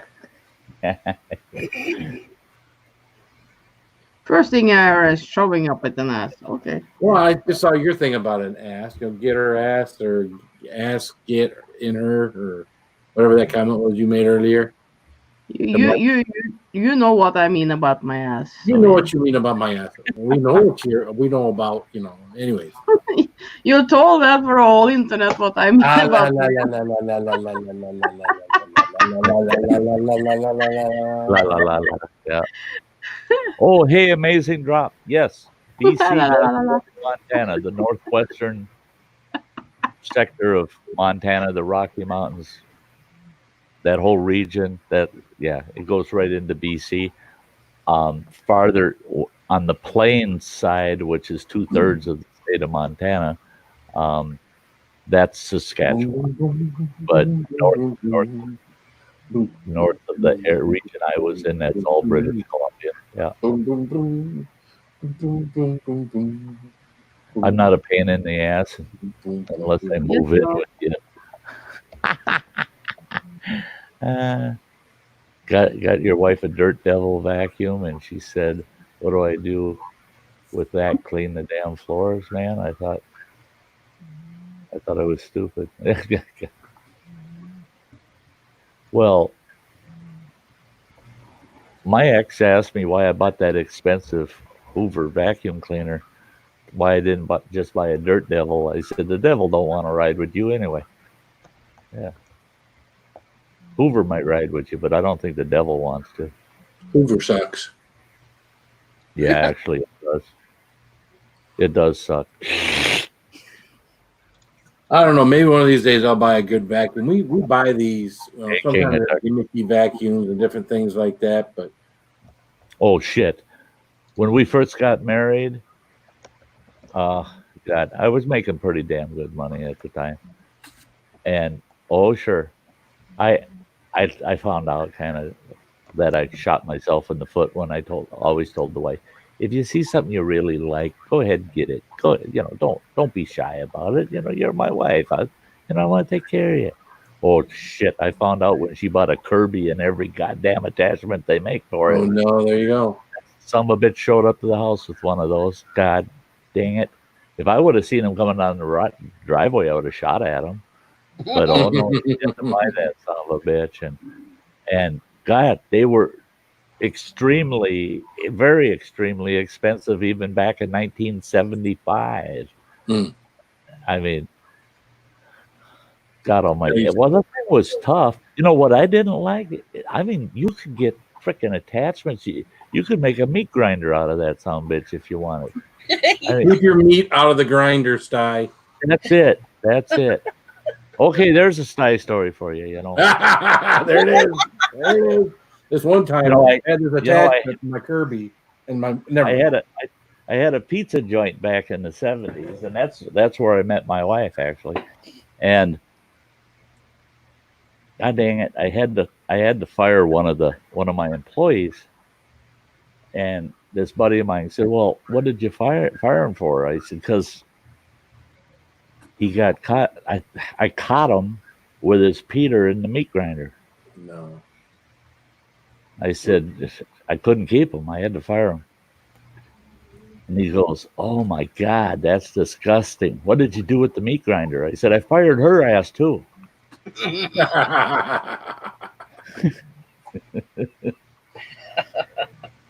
Most places don't have a meat grinder. How is that? I don't know. Sty's got some unique ones, I'm telling you. Oh yeah, that I've got stories that just can't be told, except in private. And drag some of them out of me. Sorry. Some of those stories. She's no matter what I do, topic, and you're like, "Oh, I got a Sty story for that," and there you go. I tell you, she gets me going, and the worst part is some of those stories, like one about some of my tenants that are, they're a little shorter than most. There's no way I can make those stories politically correct. So there's no way in hell I can tell them publicly. I mean, somebody's going to kick my ass for it. Well, you did tell a little bit. Was it on my stream or Phil's stream? One time he was talking a little bit. Yeah. Well, yeah, we had a nice private one. We had a nice private one. Yeah, but it rattled was telling a on, or I little rattled bit. on about it. It was But telling a little bit of the one with the office on one stream. yeah, about the guy that the bill Yeah, collector. yeah, yeah, yeah. Yeah, yeah. And I That's showed probably him but that. Oh yeah, yeah. I want Yeah. to. I want to test something right now. Sty, Test- do you test have a Sty story about hemorrhoids? About hemorrhoids? Yeah. Oh lordy. Yes. Okay. I'm just thinking, is there one words out there, a one word like hemorrhoids that someone can say, and there isn't a Sty story for it. Oh no. I bet he has had them already. I have one. I should put that on the list, but it's not. It's not a pretty story. I mean, Well, they're not all pretty. telling a story about hemorrhoids can, for some folks, it can throw them into shock. You know. But there is a story. There is a story. Yes. It takes you to a dark place. Yeah. Oh yeah. Yep. That's really deep. Ooh. Yeah. Mm-hmm. Are we really going into the poop area once more? I didn't say anything about poop. I'm not going there. I didn't bring that. I didn't say nothing. He didn't say anything about poop. But it's heading there, you and You were the even one talking about ass earlier. I don't know who was talking about that. You were talking about ass. You was talking about walking your ass, something up in your ass, and then I come in and said that. No. You said something about ass. You're absolutely right. Painful stories. You started it. Stories are painful stories. Yeah, those are the ones you try to forget, the hemorrhoid stories. Now, I had somebody ask me once. They did the same thing you did, Phil. They're thinking, what can I come up with? Just a one-word statement. Do you have a story that you can that word applies to? Right. And I said, well, go ahead. Just say something. And they go, and it was odd because we were sitting in a park talking, and right across from the park was a fraternity house for the local college, right? And they go, that's a frat house over there. And I said, yeah. And they said, what about the word frat? Have you got a story for that? And I go, well, of course I do. And they said, really? I said, yeah, I do. And it's a true story. My ex-wife and I, we traveled to this town in Wisconsin. It's quite a ways downstate from us, because we wanted to do some shopping at some stores they had that we didn't have here. So we thought we'll spend the weekend. We'll spend one night. We'll stay overnight. And so we got a nice motel room, and we're just kind of driving around through town looking for a place to eat. And there's this real seedy looking theater. Okay. We didn't realize till we got in the parking lot, it says all over that theater, triple X, quadruple X. It's all filthy movies, right? Oh. And we're looking at each other like, have you ever? And she goes, I'd like to actually go in there and see one of those just to see, what everybody always talks about these kind of movies. I want to actually see one. I said, well, let's go in. We went in there, and there was 3 little theaters, and I told her, you pick the movie. Well, the movie she picked was called Frat House. Well, okay, you would think, okay, there's the word used in the story. We went and watched a movie called Frat House. No. We get in this theater, and there's only like 3 old guys sitting way in the back. Now, you know what they're doing. We went and sat down in the center of the theater, and then here behind us comes these 2 couples, and they're senior couples. At this time, her and I, we're in our 20s. And here comes these 2 senior couples in, and they sit in the row right in front of us. And we're watching this movie.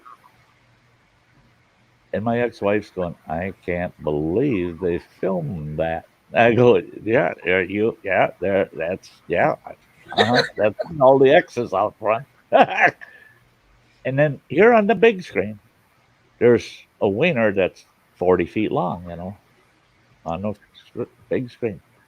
This old gal sitting next to her husband in front of us, she turns to him and she goes, is that a frat?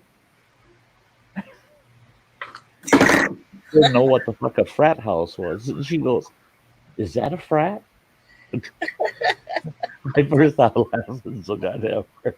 She was so insulted, this old lady.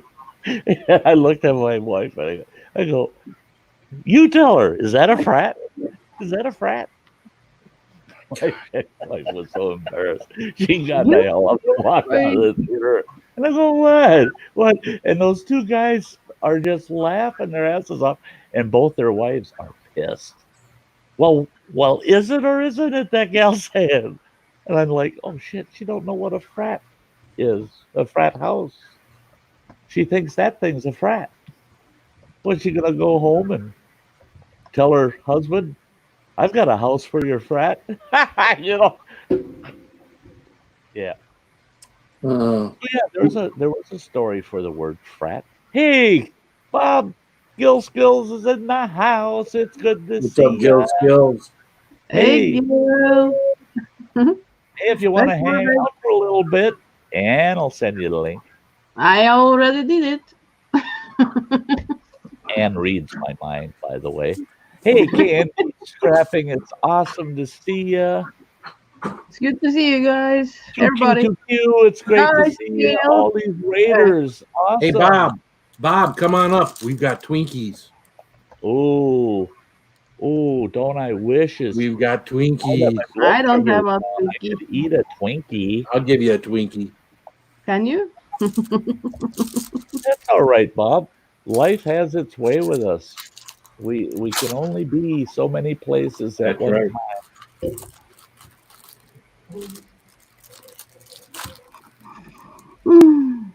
Yeah, great raid. Thank you. Oh, Twinkies. They want food. Twinkies. I got these banana filled. I got these little banana flip things. I got a box of them over there, but I don't dare eat any right now. I'd love to. I'd love to just sit here and eat Twinkies. God, who's beeping? I don't know, not me. On me. And then it's Sty. He's always Sty. No, it's not my GoPro. Is it your phone? Holy shit. I love my Twinkies. We're going to have to do that box of Twinkie challenge I was talking about a month or so ago, Gil. I just wasn't able to find a box of regular Twinkies.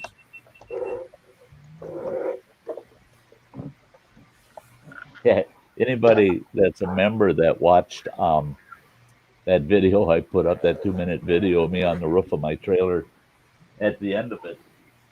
No, I haven't seen it. You see me going, GoPro, turn off. GoPro, turn off. Yeah. Oh, shit, there it went. GoPro, turn off. Goddamn thing can hear me halfway across the room. Get out of here. Now that sucker's way across the room. But I keep telling it to turn off, and then I remembered, no, it ain't going to turn off as long as it's recording. You got to tell it, GoPro, stop recording. What Ralph is asking what is a Twinkie challenge. Maybe Phil can explain that. Challenge. Well, just I was on Gil's channel one day and they were talking about Twinkies. I told Bob, I said, we got to do a challenge. You get a box of Twinkies, I get a box of Twinkies, and whoever can eat the box of Twinkies the quickest wins. God, but I never got around to getting a box. I think he will win this time because he really loves his Twinkies and he's bigger in the mouth and swallow faster than you do. This is the most Twinkies I've had in my possession in a long time. The 6th place first spot. See, I need Okay, to my son wants practice. to I need to continue working on practice on something one as box, self-seeking. and then a few Ah, days later, I would take that challenge because I love Twinkies and I can just hammer them down. I got a You know, feeling it Twinkie would be like a lot of things. You need something to drink. It takes me longer to open the damn package than it does to eat the Twinkie. Well, I think that would be part of it that would be funny. First of all, you don't open the box at all. And then when you say go, now you're trying to tear open a box to get to a queen. So I can imagine Twinkies flying as you tear open a box, right? Oh, I got. And then now you're trying to grab Twinkies. You're ripping open packaging, and Twinkies are falling down as you're trying to rip open the package quickly. I think it could be fun. Hey, Bob. Good night, Thank Bob. you so much for coming over and bringing some of your folks with you. That is awful sweet of you, man. You have a good night. Good luck helping your boy put that. It sounds like you're putting a subwoofer in the car. Have a good one. Have a very good one.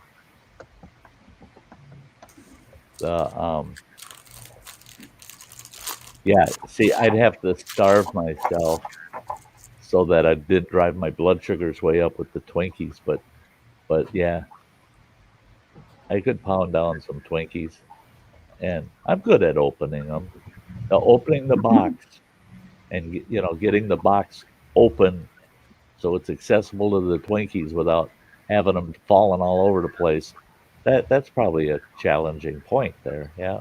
Well, again, Those pecan twirls. Oh yeah, yeah, yeah, Oh, yeah. yeah, definitely pecan. I eat the hell out of them too.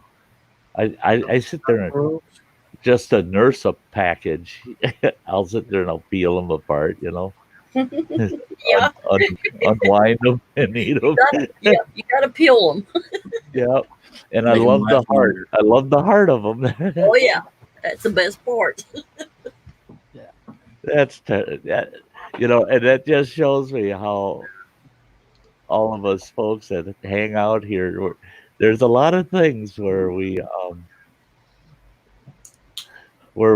find common ground. Hey, tater tot challenge. What the heck? A tater tot challenge.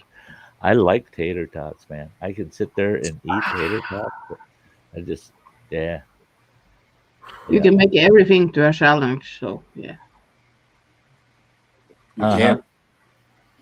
See, now tater tots, I'd want to dip them in that. The crazy ant challenge.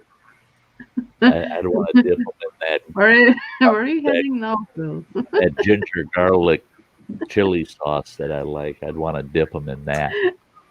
And then he looks over to the. Huh? Oh, it's nothing. It's nothing. Oh, it's nothing.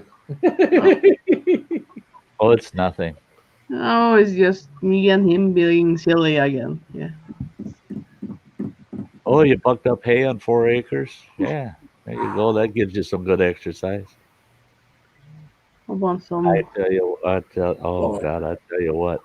I put up a lot of hay in my years. When I was a kid growing up, we spent a good chunk of our summers out on the grand folks' farm. And, oh yeah, Grandpa, if you could walk, you should be able to pick up a bale of hay. Holy shit. Today, if they caught you doing that to your kids, they'd call that abuse. I mean, yeah. And he was the first one in their neck of the woods that got the big double baler where they were putting out 110-pound bales. And yeah, you had to be a scrapping teenager to be able to hoist any of them big bastards. He found out in a hurry that he didn't much care for the 110s. He went back down to the 50s because they're manageable,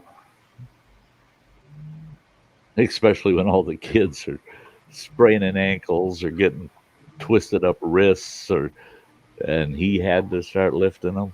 Yeah, he said, "Oh, yeah, they're 150 to a trailer." Yeah, my last haymaking days were sweet. I had a John Deere mower, and I had I had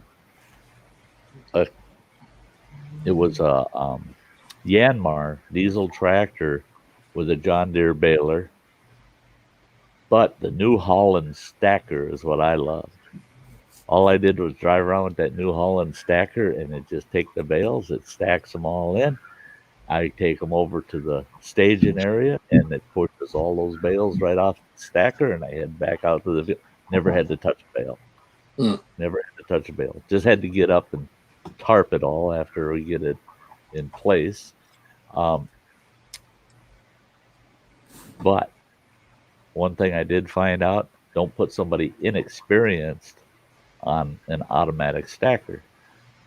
I had this kid helping me, and I said, we're going to teach you the stacker today. And I showed him. His first run went fine, and I jumped off of it, and I went back. I started baling another field, and I glanced over to our staging area where all the bales are being pushed off and stacked. And here's a whole stack come off that stacker, and it's just laying on the ground, just laying all over the place. Now that all has to be hand stacked, restacked. He backed away without getting the full stack off of the rig. So the rig was underneath the last row of bales, and it pulled that bottom last row out, and it just like dominoes, the whole stack collapsed. Yeah, that happened like 3 times. And I said, that's it. You don't get to drive that machine. No. There's more handwork that it's supposed to stop you from having to do all the handwork, you know? Yeah. Food that doesn't agree after 10 minutes, you'll run like a deer. Yeah, nothing runs like Phil after the wrong pepper sauce. Or after the wrong anything.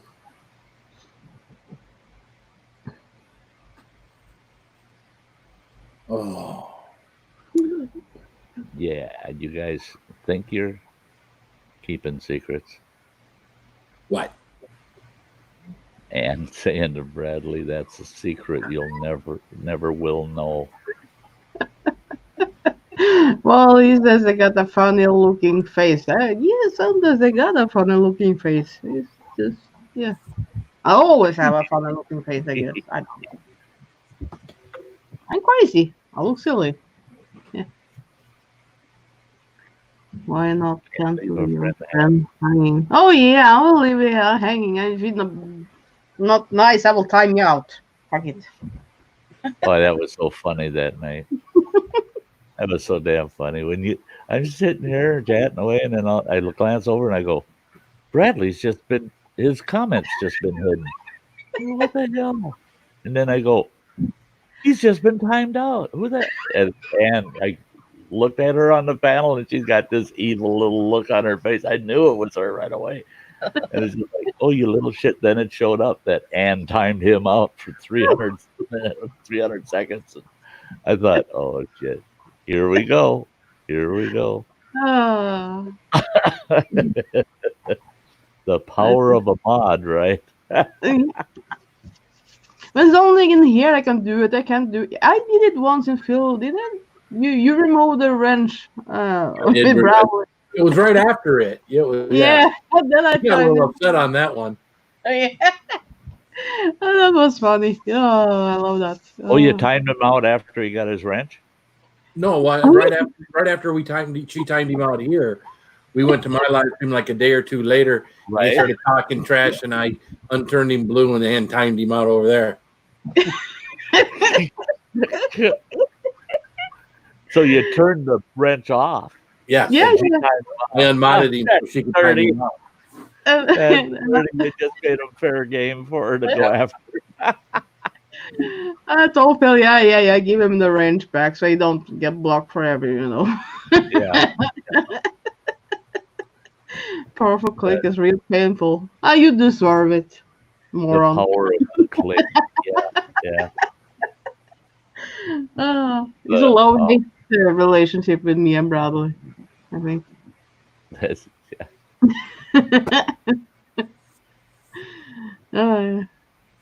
Yeah, I don't have I got I think a total of 12 mods.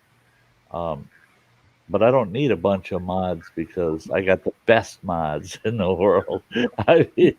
Yeah. And but I do have fun. Do have fun going to some of the streams. Now, Phil's everybody's well behaved over there. It goes like $1,000,000, you know, and Yeah. and the mods, the people that pop up in gray at Phil's are typically a new follower, a new person, or they're a troll.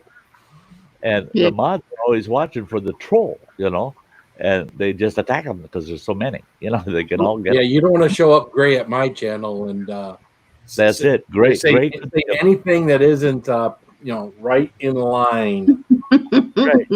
Gray can be good or bad over at Phil's. If you're in there with any ill intent and the slightest off comment and you're gray, guess what? You're off.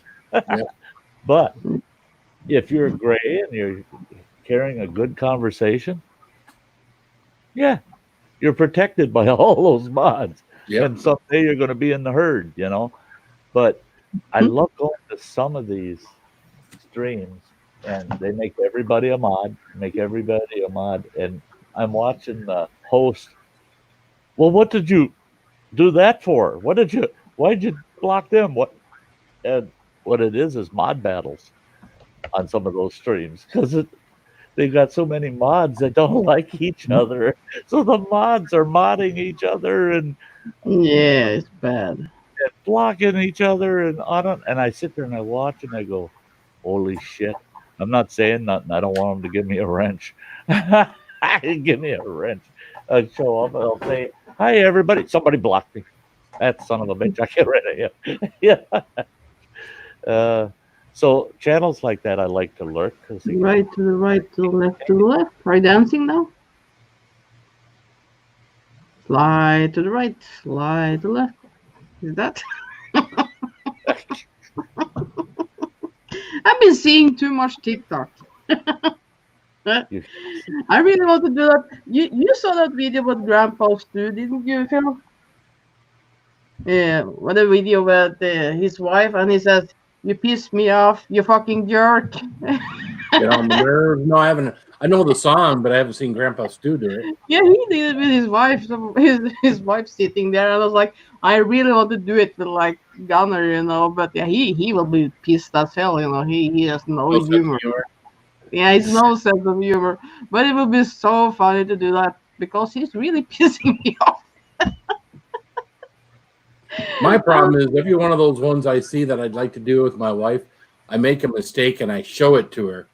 And then Why of course, show it? no, I won't do that. I was like, I got to quit showing her stuff. What show it? Like you can tell a lot of jokes there, you know, and you can like, yeah, just film it. Well, she's not very. But she realizes that most anything I want to get her involved in, you know, is probably not, you know, something she wants to be involved in. You know, Yeah. I will love it. she I knows see. me pretty well. I She see liked the com- one because she got to be able to hit me. You know, I can understand that. I really want to hit you many times. I know you do. Oh yeah, Yeah. many times. I tell you what, Many times a day. thank God my YouTube career started without my ex-wife, because if I had her on a stream with me, oh my God, it'd have to be 18 only, you know, 18 and above only every stream, because that woman could cuss me out so damn bad. No, And put you your wouldn't hand, the hell heard it. put it on Yeah. your side. And I wouldn't dare say much because I know she'd rip me under the bus. I was like that in the beginning too, but now I just Hey, give Mike up. Hey Mike, yeah, I don't care now if I get kicked out. They get kicked out. So what? I will live in the fucking camper. I don't care anymore. I What's up, just don't McConkey? care no more. I just don't care. What part of Yeah. I don't care don't you understand? Right? I don't care. Damn right. Now roll your shoulders, do the slip and slide. Yeah, there you go. Okay, I'm coming up on the 2-hour mark. I got to run this one more time for the folks out there. So think about what you got to say next and then try to clean it up. No, I don't. Kiss my ass. Yeah.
A big special thanks to all my members out there.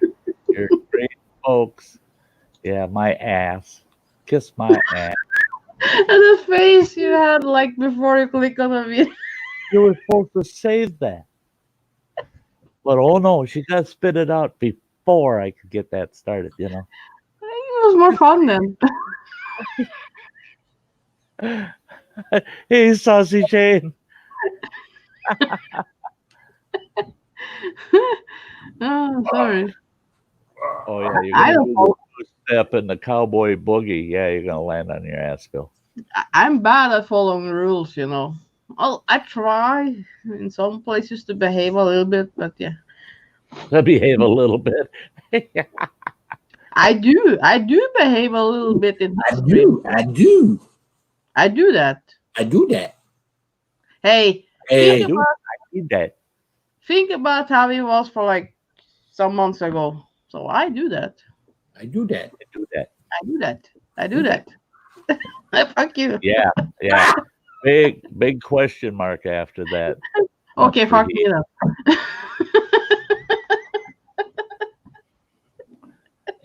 And behaves when well, she kind of behaves when she loses her voice. But she loses her Usually when voice. I and- behave, it's when I like don't feel so good. Yeah, that's when I really behave. Or I said something stupid that I regret. Then I really, yeah. The And behave. How does that happen? Hey, Cindy. she sleeps sometimes, Cindy. I really love you, Anne. Oh, you got it. There you go. I'm Yeah. like, yeah. I Mine are do upstairs. love, and there's more. That's just. Oh yeah, I got a ton of stickers from Ann. I was like, holy shit. Yeah, I got a ton of them. And I love I got 2 of the fuck it ticket stickers. I was like, the fuck That's it. going on the trailer. That's going on the Yeah. adventure trailer. I was like, maybe the fuck it to feel you maybe good put it on your car, I was like, that you can maybe put there, Yeah. But the other one, yeah, fuck it. That fuck it sticker. That's definitely going on the adventure trailer. Yeah. Yeah. Oh wow, Mike's World. Yeah, you found 2 locations with multiple sites last weekend. I may return and video them. There you go. I found out, sadly enough, that those 2 sites I found, I can't drive the truck into either one of them. They're walk-in sites only.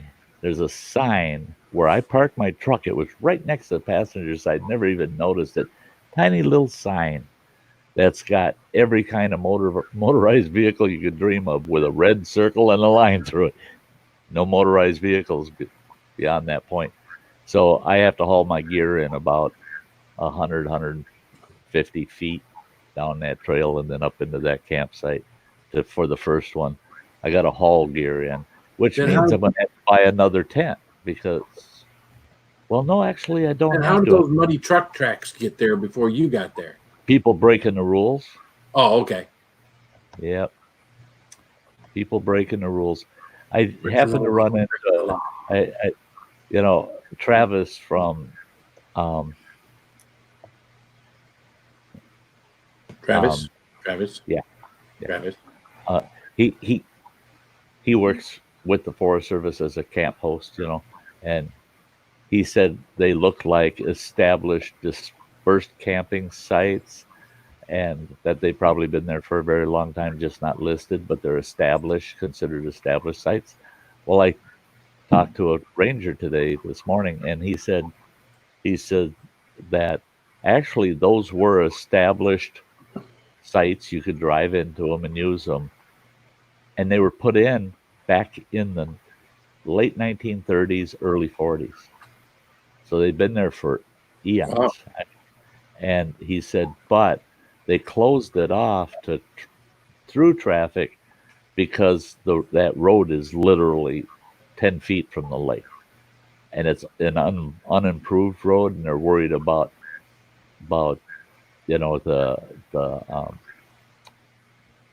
after big storms, crap washing into the lake off them roads from people driving on them, breaking them up, and all the muck and everything will flow into the lake. And he Gotcha. said so no traffic allowed anymore.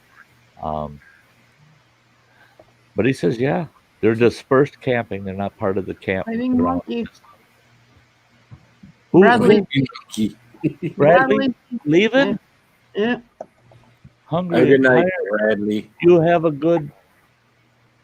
You up, eat Chuck? something and have a good sleep. Excuse me. But yeah, I was surprised. I've paddled that lake. I've been on that lake with motorboats in the past. I'd put my boat in there.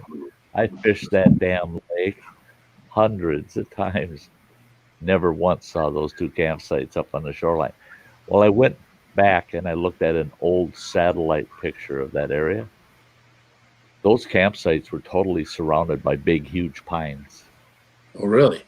You would have never seen them in there. Wow. The first one, you can see all the stumps. Those used to be big, huge pines. And that big storm that went through in 2016 totally wiped out that whole side of the lake. That's why there's a big clear cut on the one side. All of that was blow down. It all got laid flat. And the loggers they sent in and had them just clean up what was on the ground. And that's why it looks the way it does today. Yeah, good news here in Wisconsin. One of my favorite campgrounds and the one that Travis at Destination Great Lakes hosts, they're talking about opening them up. They're talking about campgrounds up. So I told them, keep my ass posted because the minute they open it up, man, I'm heading down there with the adventure trailer. And I might even do a 2-weeker. I mean, if I get the right campsite, yeah. Hey, Kirk Whipper, it's great to see you, Tim.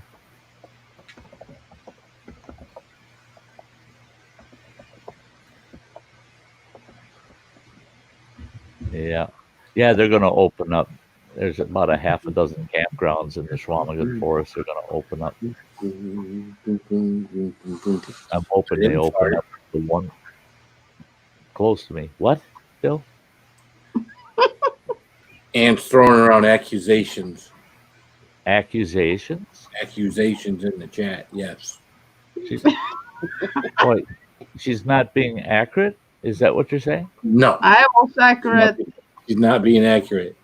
He's lifting his ass and it was yeah, and he says I nice gotta move around every now and then and stretch my back. That's all. That didn't me for a burp. I didn't burp. Someone you else can't adjust in your chair without. It wasn't me. Mm-hmm. Not this time. You will hear mine. Since when do you not accept your burps and say, yo, that was me? It wasn't me this time. It was me this time. Just accept it. You burped. Why?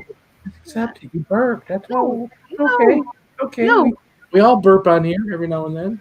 I shut it, you fucking moron. So sweet. I don't quite understand your question, Hunt for Heat. Can you reword it so I can understand it a little better? But I love you. Suggestions because of your video. The very first part of it, I don't quite understand. And if something helps anybody out off of my videos, I love hearing about it. If it encouraged them to do something or to go somewhere or something, I love hearing that.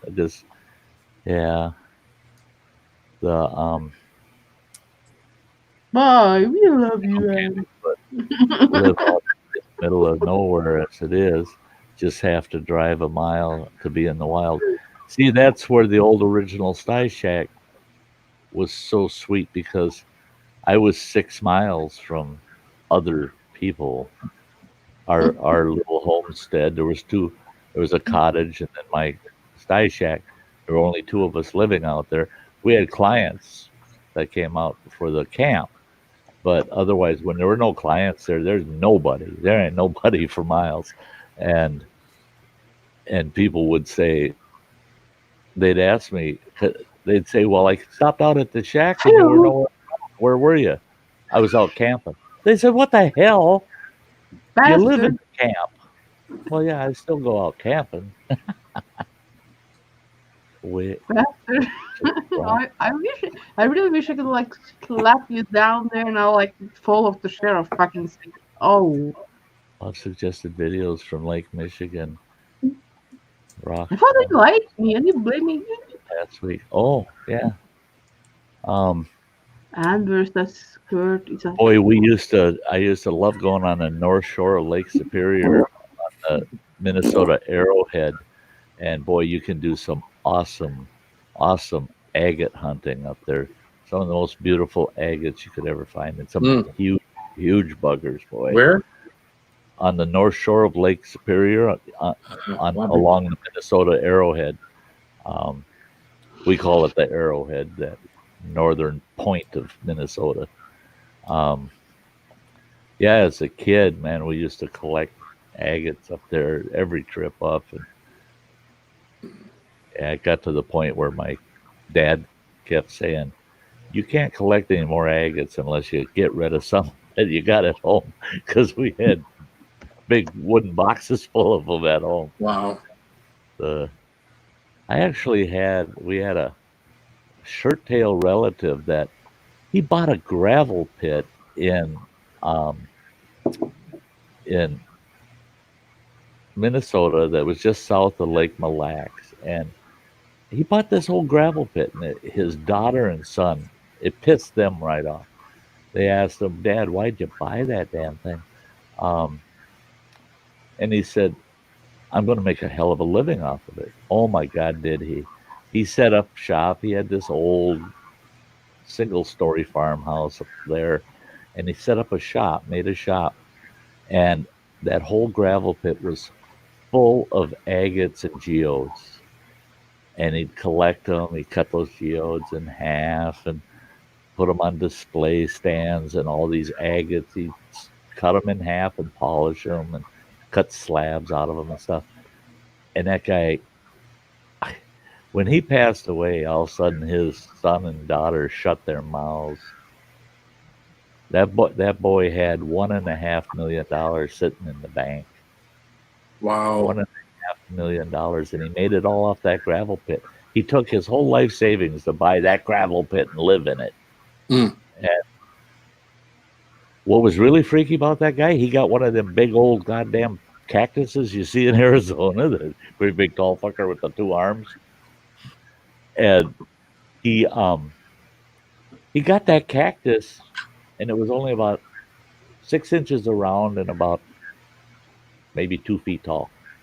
When he died, the bedroom right above the living room, there was a big square hole cut in the floor, and that cactus was just about touching the ceiling in that bedroom upstairs. Dang. And it was in a pot that was about 4 feet across and about 3 feet tall. He had that cactus. They said he had that cactus for over 40 years. And the damn thing outgrew his house. He would have had to cut a hole in the roof if he would have kept living, because his cactus sure wasn't dying. Hey, fire up your heart. Great to see ya. welcome. How y'all? We're all pretty darn good. Y'all. The kids, as you can see, the kids are down sitting on the living room floor, misbehaving down there, and the two adults are upstairs here. Hey, Hey, Hey, just because she's quiet doesn't mean she's an adult. Yeah, right. Point in the wrong direction. she's nasty. She's a nibbler. She's a nibbler. And he eats a lot, but I can't say that loud. Yeah. you've been a stranger. Well, you're not a stranger now because you're here. That's awesome. Mhm. That's small. I can barely read it. Yeah, I'm a Libra. a Libra. So now we're going. Okay, fine. Okay. Peaches. What is that called? Peaches? Peaches? Ah, fuck it. Peaches. Peaches. I don't know. We had a when I drove truck over the road, the company that I leased my truck to, they had a policy: no two drivers from that company are to be in the same location. Period. Well, me and another driver ended up at the same truck stop, laid over for 2 days, and I knew that our safety manager, our dispatcher, would have a fit if he found out both of us were there. Well, we're sitting in the booth, and you got to call in every morning at 9 o'clock. Well, those booths have phones in them. You know, back then they had phones in them. I don't know what they're like now, but they Yeah. had phones in them so that you could call your dispatchers and the like. Well, you know, only the truckers had those phones in their booths. Well, I told him, grab that phone back there at that other booth, and you call in, and I'll call in on this phone. And he goes, no, you call in, then I'll call in a little. I'll be a little late, but they won't know. I said, fine. So I call in, and I'm talking to our dispatcher, but I never mentioned the dispatcher's name. And I go, yeah, I'm in Salt Lake City, Utah, and I'm here until Monday morning. I'll be in Loveland, Colorado that night, blah, blah, blah. And the dispatcher goes, well, okay, that sounds good. So he says, you take care out there. You take good care of yourself, Sty. And I said, well, thank you so much. That's so kind of you. You take care too. And then I put my hand over the receiver, and the other driver, he goes, oh, is that Carol? She was one of the dispatchers, but she's not the safety manager. She's not a top dog, right? And everybody flirts with Carol, right? And I just nodded my head, yes, I didn't say nothing. And I handed him the phone. And he gets that phone, and Norbert, our safety manager's on the other end, not Carol. And he goes, well, good morning, Peaches. He says, you sweet thing. He says, I'm like, oh my God. I didn't expect him to say shit like that. And I could hear Norbert yelling over the phone. The guy's holding that phone out there, and Norbert yelling, where the hell are you? Where's your truck at? And I had told him, no, you don't tell him you're at the same truck stop as me. He spits right out that he's at the same truck stop as me. And then he realized how much trouble he was in, and he's looking at me, and he thought, get even time. He goes, yeah, and Sty's sitting right across the table from me here. I told him he's not supposed to be here with me. Oh, that son of a bitch. So Peaches got really pissed off. Yeah. And the word got out. All the drivers were calling our safety manager Peaches. And oh my God, this guy was mean. And I never called him Peaches. No. He'll be sending your ass right into downtown New York. I guarantee it. You can call him Peaches. Yeah, some people get nicknamed like Nibbler, and they just stick. Yeah, they just stick. Yep. Yeah, I guess I better put my chapstick on. Got to keep these lips soft. Rich Nibbler. Right. You're going to be nibbling those lips. Richard Nibbler. There we go.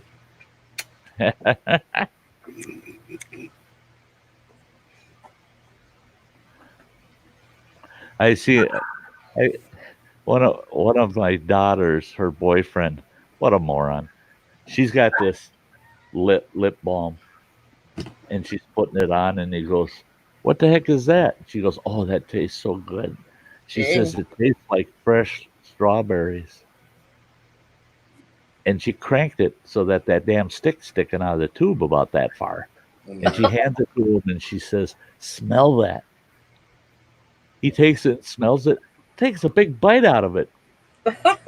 Oh, God. He goes, that shit's nasty. And she goes, you're not supposed to eat it.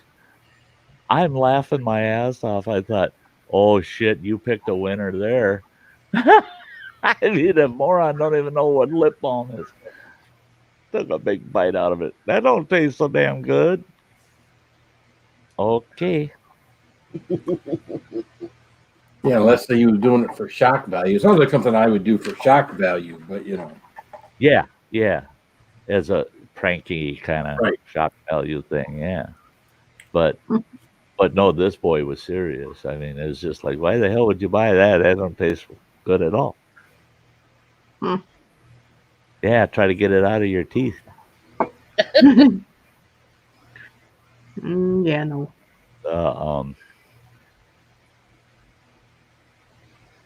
Yeah, fire up your heart tried it once as a kid. Well, see, you can expect that of a kid, you know. I I think did we that. all have been there when we was Tasted young. shit all the time. Yeah. Yeah, I didn't think twice of eating the white glue. You know, I'll that try that too. Yeah. paste, the paste, not the liquid glue, but the paste. Eat that, and it tasted kind of good.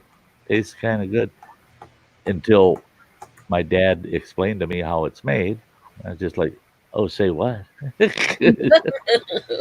Say what? It's made out of hoofs and hides. Are Mm. you insane? Why would they do that? You can't eat that shit. You shouldn't be eating that shit." And he's going, "It's glue. It's not for you to eat." Well, and I wish Play-Doh actually tasted as good as it smelled,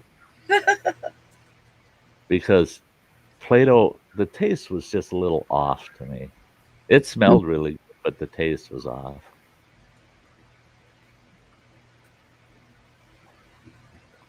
Harry, Yep. fucking dill pickle lip balm. Dill I pickle. don't want lip balm that's gonna taste like something I might want to eat. Oh yeah, it's a lot like strawberry, raspberry, chocolate. It's a lot of things out there. Huh? How about some Carolina Reaper lip balm? Oh yeah. I mean, at the Oh, make Dollar one. Tree, we sold Dr. Pepper lip balm, Mountain Dew lip balm, all of the soda brands. We had all those, and Mhm. they smelled like the soda. Oh yeah. But I put a little on just to see if the taste was right. Nah, it really ain't. It tastes like that soda flat. Yeah. You know, it's just Him Yep. shut. Makes you look beautiful. Yeah, Carmex. Yeah, I got that's tubs what I of use. Carmex. I got tubs of Carmex in every one of my backpacks. They're always out at camp with me, and yep, there you go. There Yeah, you see, I go. use it because I need it for this little. I got this little piece of dry skin. If you ever see me sitting here chewing my lips, it's because I'm always trying to chew this little piece of dry skin that's on the bottom part of my lip. It just drives me crazy sometimes. Or Uh-huh. either he's eating things, then he's also biting his lips. Oh, I'm biting my lip when I'm trying to get that damn thing off there. And of course, when I do get a hold of it and I bite it off, then I got a sore spot on my lip. So I don't even know why I mess with it. Yeah, you see me do that all the time too. I'm chewing on my bottom lip. I think it's like a habit. Like yeah, I do that. I do that too. Yeah, I didn't start doing it until that little thing showed up about a couple years ago. Hmm. Get lasered yeah, off. I always have lip balm with me out in the field because it's, you know, shit. You're out in that direct wind all the time. The weather. You're out on the lake fishing, man. Your lips dry up, crack up. Boy, I've had them crack up where they're bleeding, you know. And now I've gotten wise over the years. I make sure I got Carmex in every pack. There ain't nothing worse than trying to sleep and you can't even move your lips without it just hurting like a son bitch. No, I've never had that. No, you never had that. First time I ever had that where my lips actually cracked was I went on a 4-day backpacking trip down in New Mexico, southern New Mexico, Mm, and we dry. were way up in the back country, and it's so damn dry, and my lips dried up so bad, and you had to ration your water, and so you couldn't constantly be splashing your lips with water because you wanted to make sure you didn't run out. And boy, I learned the hard way that trip, and had it a couple times over the years again, but that was the worst one I think. Because I mean, I was bleeding like a son of a bitch. I had like 5 big cracks, 3 in the bottom lip, 2 in the top. Almost caught my cabin on fire last night. So much smoke. What?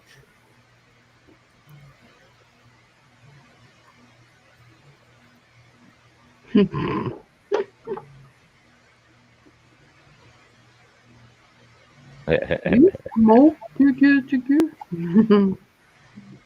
Boy, I tell you what, fired it up. I tell you, they got to hire you as a promoter for that hemp lip balm. I mean, Yep. yep, you can give your own testimony. You know, Well, a lot of people use that hemp stuff for a lot of different things. Oh yeah. oh yeah, oh yeah, oh yeah, oh yeah. I think we still buy that balm for my mother-in-law. At least my wife does, for her shoulder, because she's got problems with her shoulder and whatnot, and can't get surgery and whatnot. It helps to relieve the pain. So Uh-huh. That either is not legal in Norway, but in Sweden, but not in Norway.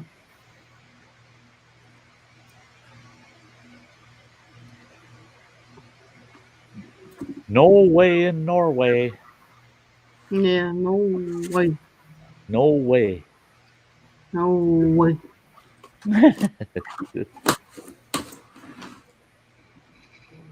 I gonna be Holy the gosh, I was in our L&M Fleet Farm store today. I picked up some stuff I need for the adventure trailer.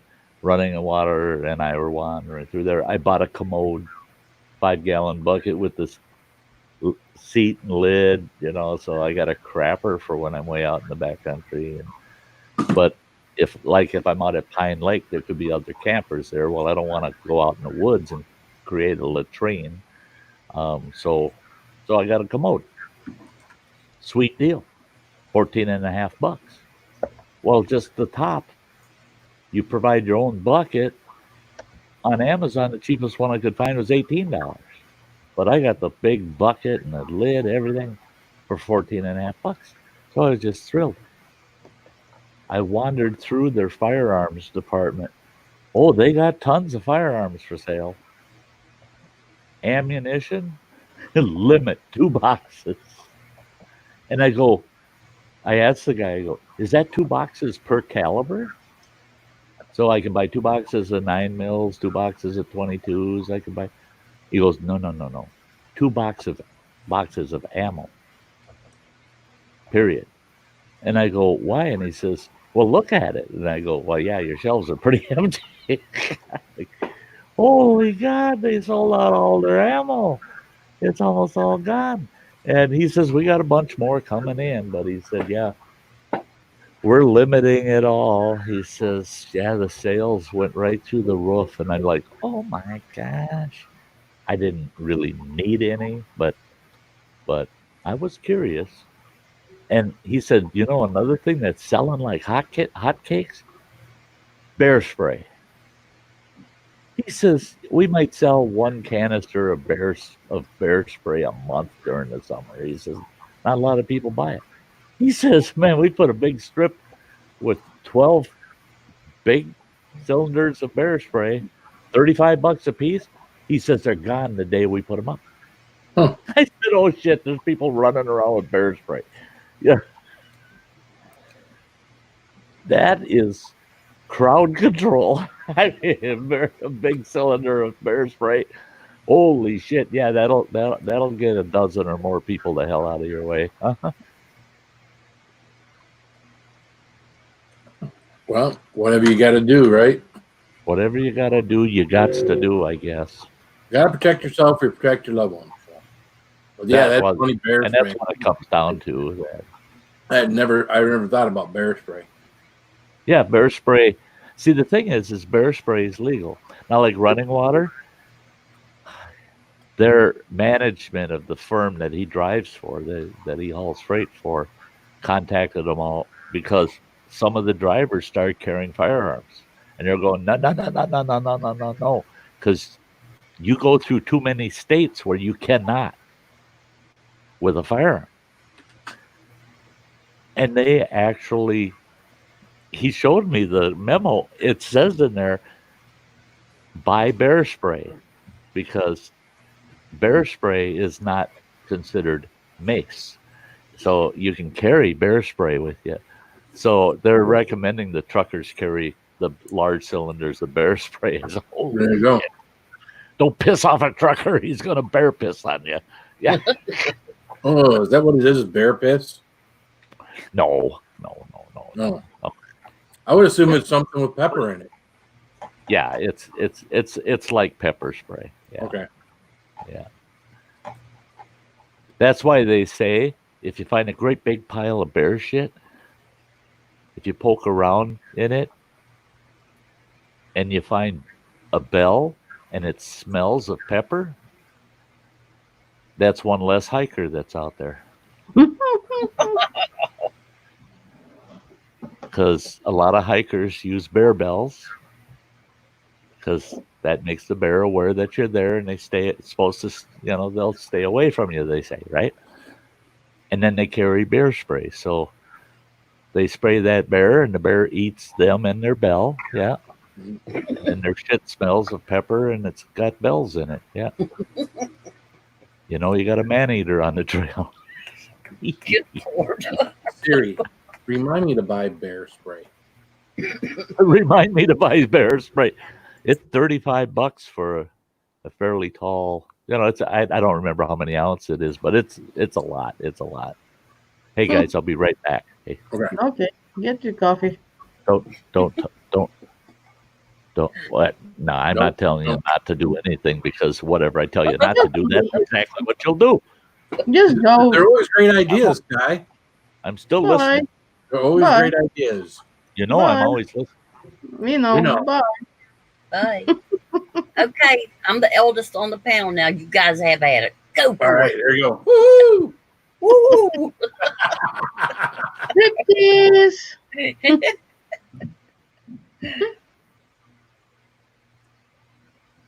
Hey, Sty. Phil showing his penis. Oh my gosh! Doing a helicopter. I was hoping like, fuck. He's doing something. I'm doing great, arcade. Granny shows her tits now. She's shaking them. Do you hear? Um, Hi. There's boobies. That kind of hurt.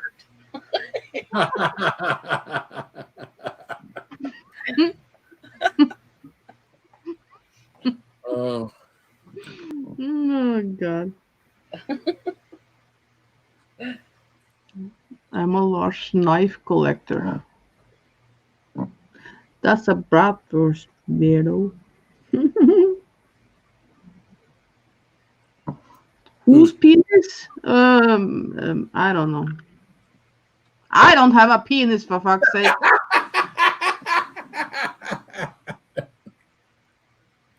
I have a fake one, like women enjoy, but yeah, not yeah. he's got one. Look, he's got the biggest stick on the panel. That's a big stick. Uh-oh.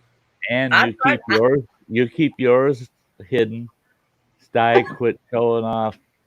Quit showing off Sty 2.0's issues.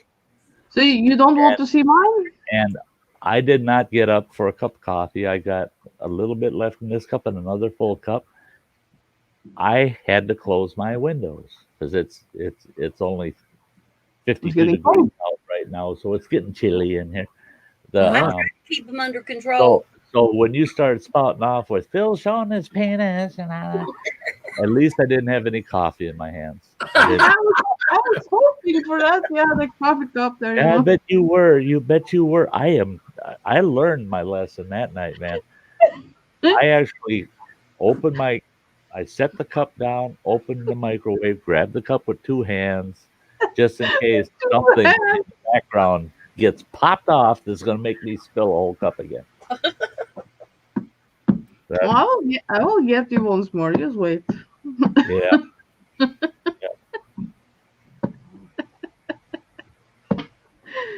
Did you see Granny showed her tits, Did you see? She shook him like Ann does. Yeah. They were slapping around like everywhere, Yeah. I can go back and check,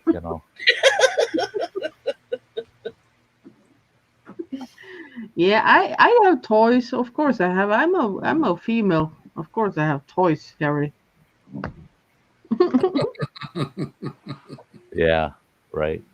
Well, they are like. Those are weapons. I guess I can knock somebody out with it. Yeah. Yeah, yeah. Nothing The- like yeah. nothing like pissing a lady off and getting a good penis beaten for it. Jeez. The big one, yeah, the big one. That one can like really knock you out. There, you see, and that's where stories come from. Is okay. This is back in the There back you in go. the 70s when I was dating my ex-wife at the time. We were just dating. You got any Sty stories about penises? Oh, sure, right here. Here we go. Right here. I got one for you. So we had run to downtown Minneapolis, and we were running around that area that's all been burned out and rioted in lately. We're hanging around in that neck of the woods, and we're on our way home. And I come up, and I get on this highway. It was Highway 12 that ran all the way to Wayzata, outside of the cities, back to my neck of the woods, right? But it's a big major highway, and it's coming right out of downtown. And we're on that highway, and this gal changed lanes without taking a look, and she hit a trucker, hit his truck. Well, then the truck pulled over, and she pulled over. We pulled over well behind the two of them because we saw the whole damn thing. And I walked up there and told the driver, I saw what happened. Told her I saw what happened. I said, when the cops get here, if they want to hear what I saw, I'll be back there at my car. So I'm sitting there, the ex-wife standing outside the car on the passenger side between the car, and there's these, those T-rails, that cement T-rails that they run along the sides of construction zones and stuff. Well, they had all those cement T-rails down the shoulder of the road of the interstate there. And so she's standing between the T-rail and the car, and I'm just basically sitting on the hood of the car. Here comes this officer. The cop showed up. And here comes this officer going to come and ask us what we saw, right? Well, so he's asking us who we are and asked if he could see my driver's license. Everything's cool. Everything seems to be going good.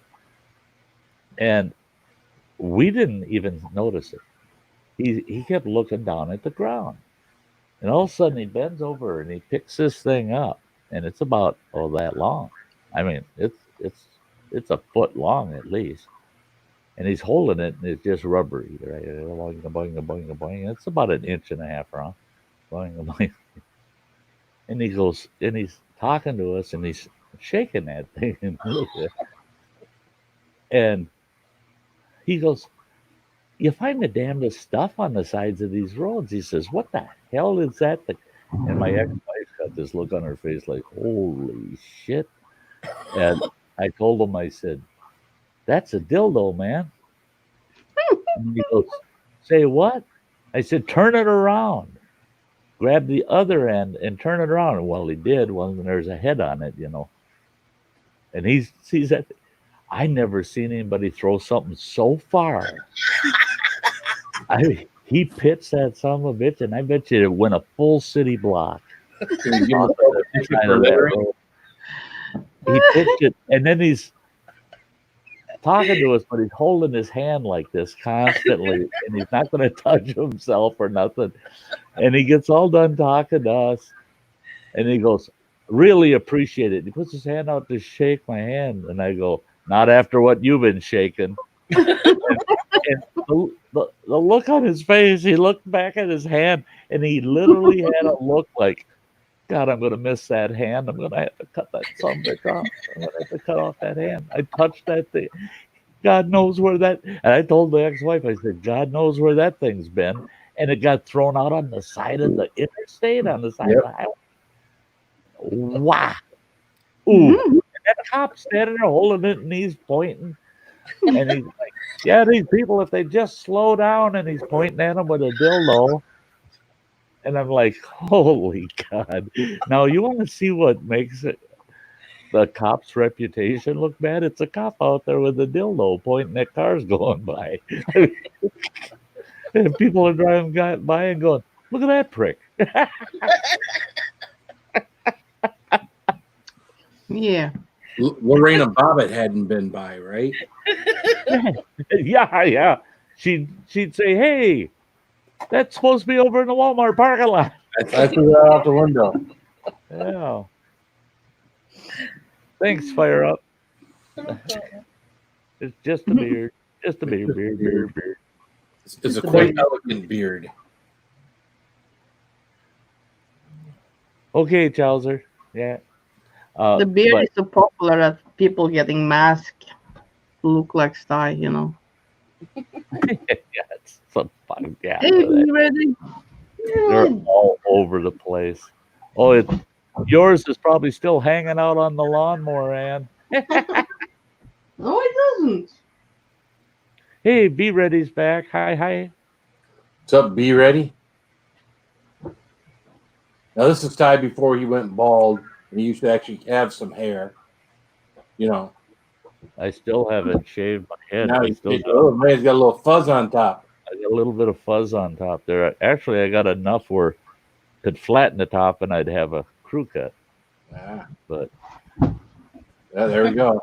that gets buzzed off tomorrow. Oh yeah, she's got to wear it. Oh Jesus, that you spent a long time wearing that doing the lawn. I mean, she's just terrible. That girl. I'm not terrible. Oh, you're lovely. She likes playing the intoxicated style all the time. It's like out on that lawnmower. You love more. That's one thing my youngest boy said. He said, God, she looked drunker than shit out on that lawnmower. I said, yeah, that was intended. That's, yeah. Oh, this is getting hot. So I got a gut feeling because I told him how to find your channel, you know. And so I'm pretty sure he went over there and watched a few. Because he did say, well, whoever that is, they were talented. I said, Jesus. I'm very. I wonder if I should take Sty with me golfing tomorrow. He'd fit right in the golf bag. Golf bag. Are you? Yeah, drop that Your stick wife in the will golf not bag. allow it. So My wife would probably give me too much shit. yeah, your wife Yeah. will say, She no. wouldn't want to golf with you while you had them. That's boring. If I was your wife, I would say, yeah, go on ahead, and I will drive the golf cart, and yeah, you and him can sit on the backside and have fun. You know. I could see that golf bag on the back of the golf cart with Sty looking out the back. You know? I think he seems so fun. Maybe I'll wait till my golf league. My golf league, everybody there is a little more, you know. Yeah. That'd be best. Well, Yeah, that day when I was mowing the lawn, whatever you call it, was 3-4 couple was passing by me in that time, you know. Me running around with that mask on my head and like looking goofy. Yeah. Yeah. Well, I had fun. Yeah. Well, as long as you're having fun. Yeah. Oh, yeah. That's right. Yeah. Hey, we're glad that we're making your night there for you, Fire Up. Enjoy your joint. Or your, whatever you call it. Oh God. When I was over at the boys' house today, I walked into the house just to get key for the shed, and the two boys are in there and they're playing shit on their systems. Running Water's on the PS4. My youngest boy's on his computer. And I looked and I asked my youngest boy, what the hell are you playing? He goes, oh, it's a drug dealer simulator. I go, say what? He says, yeah, it's a simulator and you're a drug dealer. You gotta do all these different things, you know, you're a drug dealer and you're trying to avoid getting swatted, you know. You don't want to get caught and all this shit. I go, you gotta be freaking kidding me. He goes, no. He says, I got 3 of them. He says, I've got a shoplifting simulator and I got a robbery simulator. I said, those aren't video games. That's training video for criminals. He goes, oh, you ain't kidding. He says, you should see this shit. He says, yeah. He says, and I guarantee you there's kids on the internet playing these. He said, yeah, they're learning what you got to do and what you shouldn't do. I said, see, now that's where, to me, video games go too far. Yeah. It just goes too far. It shouldn't entertain you to pretend you're a drug dealer. I mean, isn't that kind of sick? I don't know. Well, the world is I sick. don't know. Phil's thinking, damn it, I gotta find that. Where the hell? Well, how entertained were we by the Breaking Bad and thinking, man, if that'd be a good thing to, drug. I wonder if I could get away with making meth and selling meth. If I was going to do that, I'd be the best meth maker. Well, I was Everybody else wasn't thinking that like I was. I was watching the series Weeds. Have you seen that? Weeds? No. Yeah, it's like about a female. Oh yes. Yeah. Yeah, that gal. I can do that, I will do that, like growing, like things like that. No, yeah, that could definitely be me, Yeah. Well, see, and that's the thing. I love that series. I wish it was more of it. Yeah, I love that. I think it was 7 seasons or something. I'll be right back. Yes, dear. Yeah, series like that, shows like that, people can watch it and go, "Oh shit, I could do that." Yeah, And because they go try it, and they find out when they're sitting in jail, they're going, "Why did that work out?" Shit. I did everything they did in that show, and damn cops caught me. Why did that work out? I think I've seen Weeds like 3 times, and I was like, yeah, I want to do that, Yeah. Yeah. That Weeds was actually a good series. I liked it. She was the top dog. She. Oh yeah. Yeah. Oh, she'd get fired up if they screwed up a sale or something. And it all depended on who she was dealing with and shit. That was a good series. It was kind of under the same order as Breaking Bad. Yeah, different. Yep.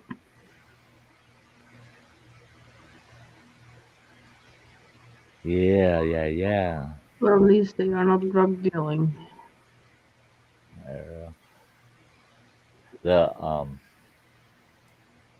Yeah, if all they're doing is playing it and not going out and trying it, yeah. But who knows?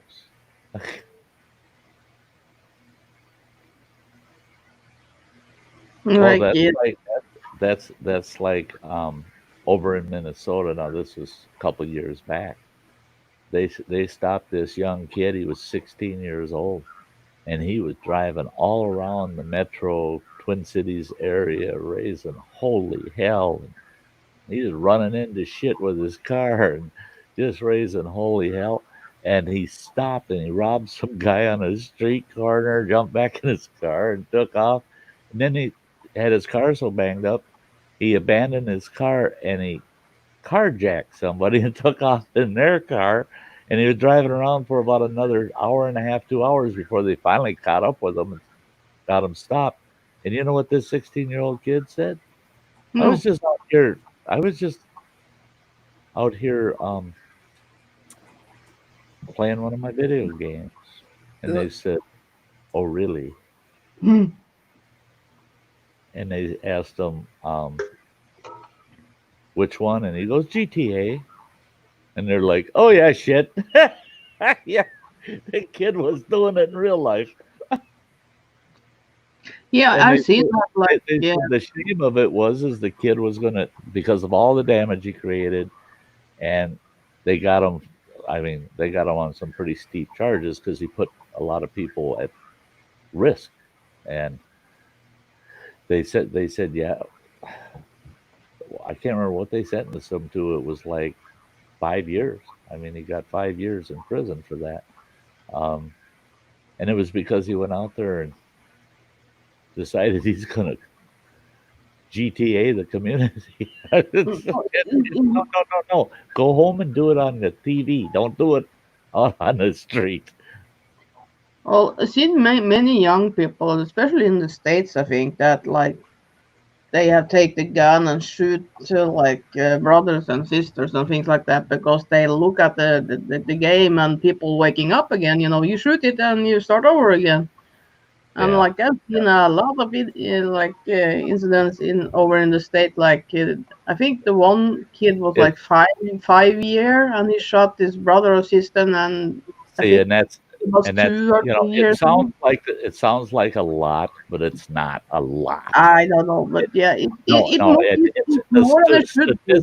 Yeah, statistically, Yeah. it's very, very rare that happens. yeah, And in every case where that happens, it's the parents' fault because yeah, those it is. guns Yeah. were not properly secured. It's Yeah. it's The- laying you it know, in their They bags try or to something. blame the you know. video game, and Yeah. then they try to blame the kid. And I get mad at that. I go, no, it's the parents' fault. It's not the video game, and it's not the kid. Yep. It's the safety, you know. Yeah. The kid should have never had access to a gun. No No. way. No way.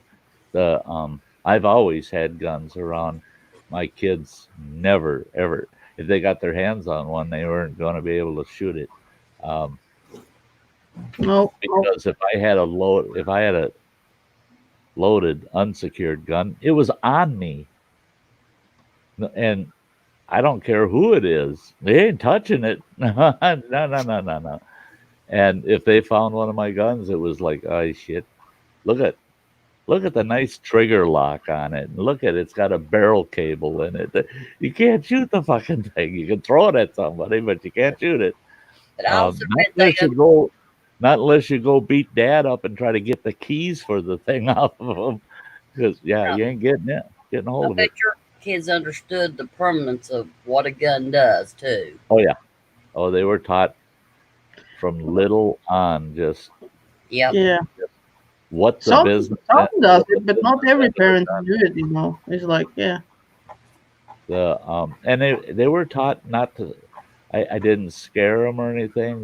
They just learned what the effect is Yeah. using that firearm, and then I was able to demonstrate to them what kind of damage a firearm creates on something, and they'd see it, and you put a cantaloupe out on a post and you shoot it with a handgun and it blows all apart, and you say, now that cantaloupe's the same size as your head, isn't it?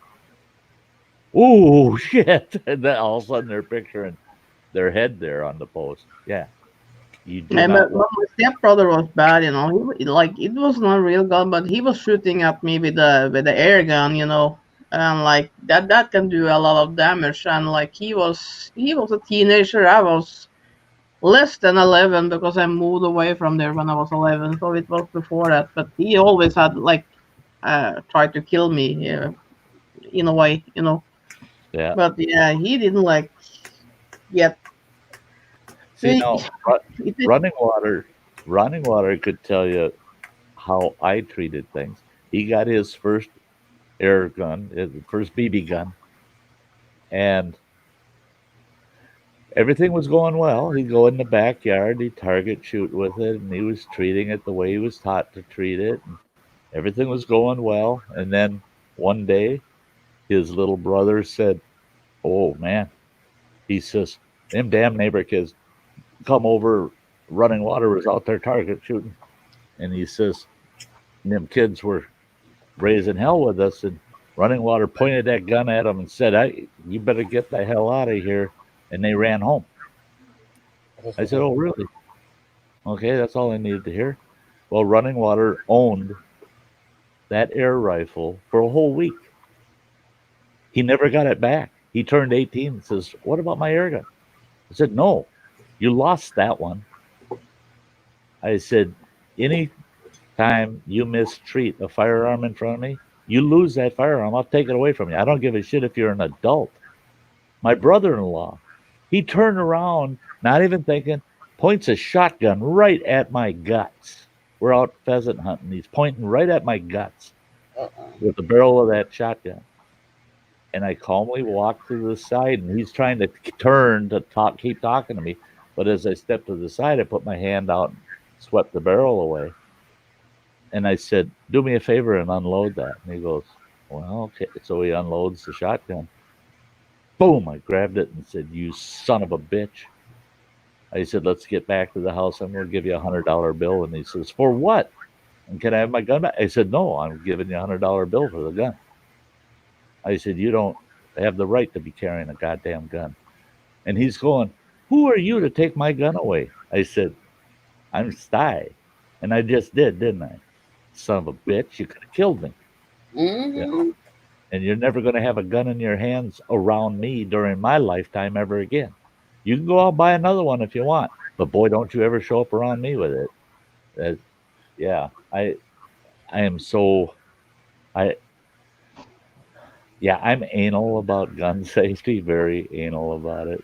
And I know some people it aggravates them, but I tell you what, I had a we had a friend at the church we attended that he had a misfire and shot his brother and killed him out in Yeah. the field. They were out there bird hunting, and his shotgun went off. He killed his brother, and that guy, I know he never touched another gun after that, ever, ever, ever, ever. And the worst part of it was, and I told him, I said, "Hey," his name was Dennis, and I said, "Hey, Dennis," I said, "You know why that happened, don't you?" He goes, "No." He says, "I don't get it. I don't understand." I said, "Who taught you how to use that gun?" He said, "Well, nobody. I just went and bought that shotgun and then started bird hunting, you know." He says, "I didn't have anybody teach me nothing." I said, "That's why you ended up doing that. That's because you weren't properly taught, how to handle that firearm." But there's too many people like that out there. I Yeah. think I have no problem. I would have no problem. I have an absolute problem them saying here in our country, you cannot buy a gun. I have a very big problem with that. But I would not have a problem if they said you can buy all the guns under the law that you're allowed to buy once you've taken a firearm safety course. Yeah. You take the Yeah. firearm safety course, learn how to handle, and it's got to be on range so that you're actually handling them and shooting them. Once you pass that, now you qualify for the rest of your life as an adult to purchase a firearm.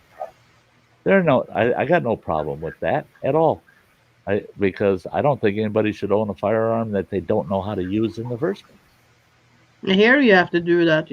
I should like be in a gun range. I haven't been there for like maybe 3 or 4 years, and it's a law that we should be there every year, but because like I'm being down so much, I don't like want to Yeah, be around people. So, but I should be. I should getting back there. But you have it to go doesn't. there. If a person's not regularly using their firearms, Mm. it's good for them to refresh themselves and just go Oh through yeah. the on range, at, at least once a year, just stay fresh with it and remind themselves. A person that's using their firearms and they're going out like me, I don't go to a private range anywhere. I go out, there's gravel pits, I can go out and I can shoot and practice out there and but I shoot probably 20 or 30 times a year. Um, but there's people that they got firearms in their house that they haven't even fired. They never go to the range, ever go to the range. And it's like, then you should probably sell them. You don't need them. Yeah. Uh, Yeah. oh, there you go. Fire up saying, got a grill late dinner. Love you. Thank you for being here. Hug sent right back at you. Yep. Yep. Got to keep the family fed. I wish I had someone here to make my supper.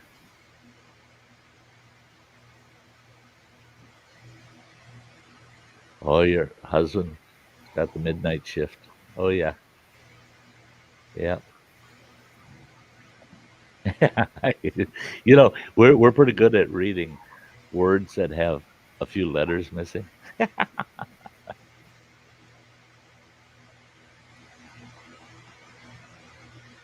I think it's funny how, like they say, if all the consonants are there and even one of the vowels in a word, typically you can recognize the word. You recognize the word because you don't need all the vowels to figure out what the word is. And the consonants basically tell you the beginning and end of the word. Except in some languages that start a lot of words off with vowels and end them with vowels, or like Russian. When I lived in Lublin, Wisconsin, it drove me nuts down there, all them Russians. And it was funny. I had long conversations with them, and I'd ask them, why in the hell does so many of your words not have a single vowel? They're all consonants. A friend of mine, a close friend of mine, his last name was Schweck. Schweck. Guess how you spelled it? Z, the letter C, Z, K. CZK. Schweck. And I told him, where in the hell's the V? There's no V in there. And there's no E in there to get an ek. So how the fuck do you get Schweck out of that? He goes, it's Russian and that's the way you spell it. I said, okay, I agree it's Russian, but that is not the way you spell it. You don't spell words without vowels. What we do in Russia. I said to you, goofball. They're arcade. Arcade. Yeah, right. I'm not even trying. Right. Russian, that was the most confusing shit in the world. And, and this buddy of mine, Schweck, he would write notes and ask me to go drop it off at his son out at this one farm. Would you drop my son off this note? And he'd hand it to me. It's not folded shut or nothing. I thought, could be personal, He's just handing it to me. I look at it and I go, it might be personal. How the fuck would I know? You can't read that shit. I mean, there's no way you can read that shit. So, yeah, he never had to put anything in an envelope. Just say, hey, would you go give that to so-and-so? Yeah, okay. Can't read it, so I don't know what he's talking about. Yeah. Yeah, Russian is bad. Yeah. Yeah. Same with Polish. It's not easy Polish either. Yeah, Polish is another weird one. Yeah. But then I think Polish has a Russian influence in its language. Yeah. I think Rafa was talking about that once. Yeah. Guess I need to learn Russian to date a middle-aged woman. Jesus. You what? Metal music. Yeah, I see that. Metal music trying very hard to make us think again. To make me confused again. Yeah. Yeah. Well, hey guys, guess what? We're hitting that 3-hour mark. I got a ton of housekeeping I got to do tomorrow on my channel, plus in my house, because it's the only day off I get this for the next week. Because this next week I got to have the Sty Adventure trailer done by the end of the week. I'm hoping by Thursday, by the time I do the fire around the campfire video or stream. Yeah, so tomorrow's a working day off and all day Monday out there at this adventure trailer pounding it. Cool. It was awesome tonight. It was just a great night of conversation. We talked about a lot of outdoor stuff, but on the window thing, again, just, hey, if you can't get out there, at least look out there, open your windows, get some fresh air, take a look outside, take in some outdoors. Anne's looking. Is the sun It's coming? raining. It's Is it raining. rain? It's raining. I only That's read gonna rain. happen here. Yeah. In about another 4 hours, our rain will be hitting us here. And we got a weird week because there's one day, I'm not sure which day it is, it's supposed to hit 86 degrees. Well, they always underestimate the temp here. It always ends up a lot more than what they forecast. So that's going to be a scorcher that day. But with it, there's supposed to be some severe thunderstorms behind it. So makes sense, you know. Front. Yep. Cool weather, then super hot. Thunderstorms for sure. Yep. So everybody out in the chat, I want to thank everybody for being here. Have a Love good you night, all. everybody. Good night, everybody. And everyone. And we'll see you. The next time I'll see you is Thursday night, right? What the hell night is it? Oh It's no, Saturday for you guys. Sunday for me. I forgot. It'll be tomorrow night. Weekend. Yeah, I'm going to see you all tomorrow night. Yeah. So don't forget, we'll see you in the Sty Shack for Sty Story Sunday. It's going to be Boozed Up Boo Boo tomorrow night. We're going to be telling his story. So love y'all. Good night. Good See night, you everybody. soon. Bye-bye. Keep it spicy. Stay horny.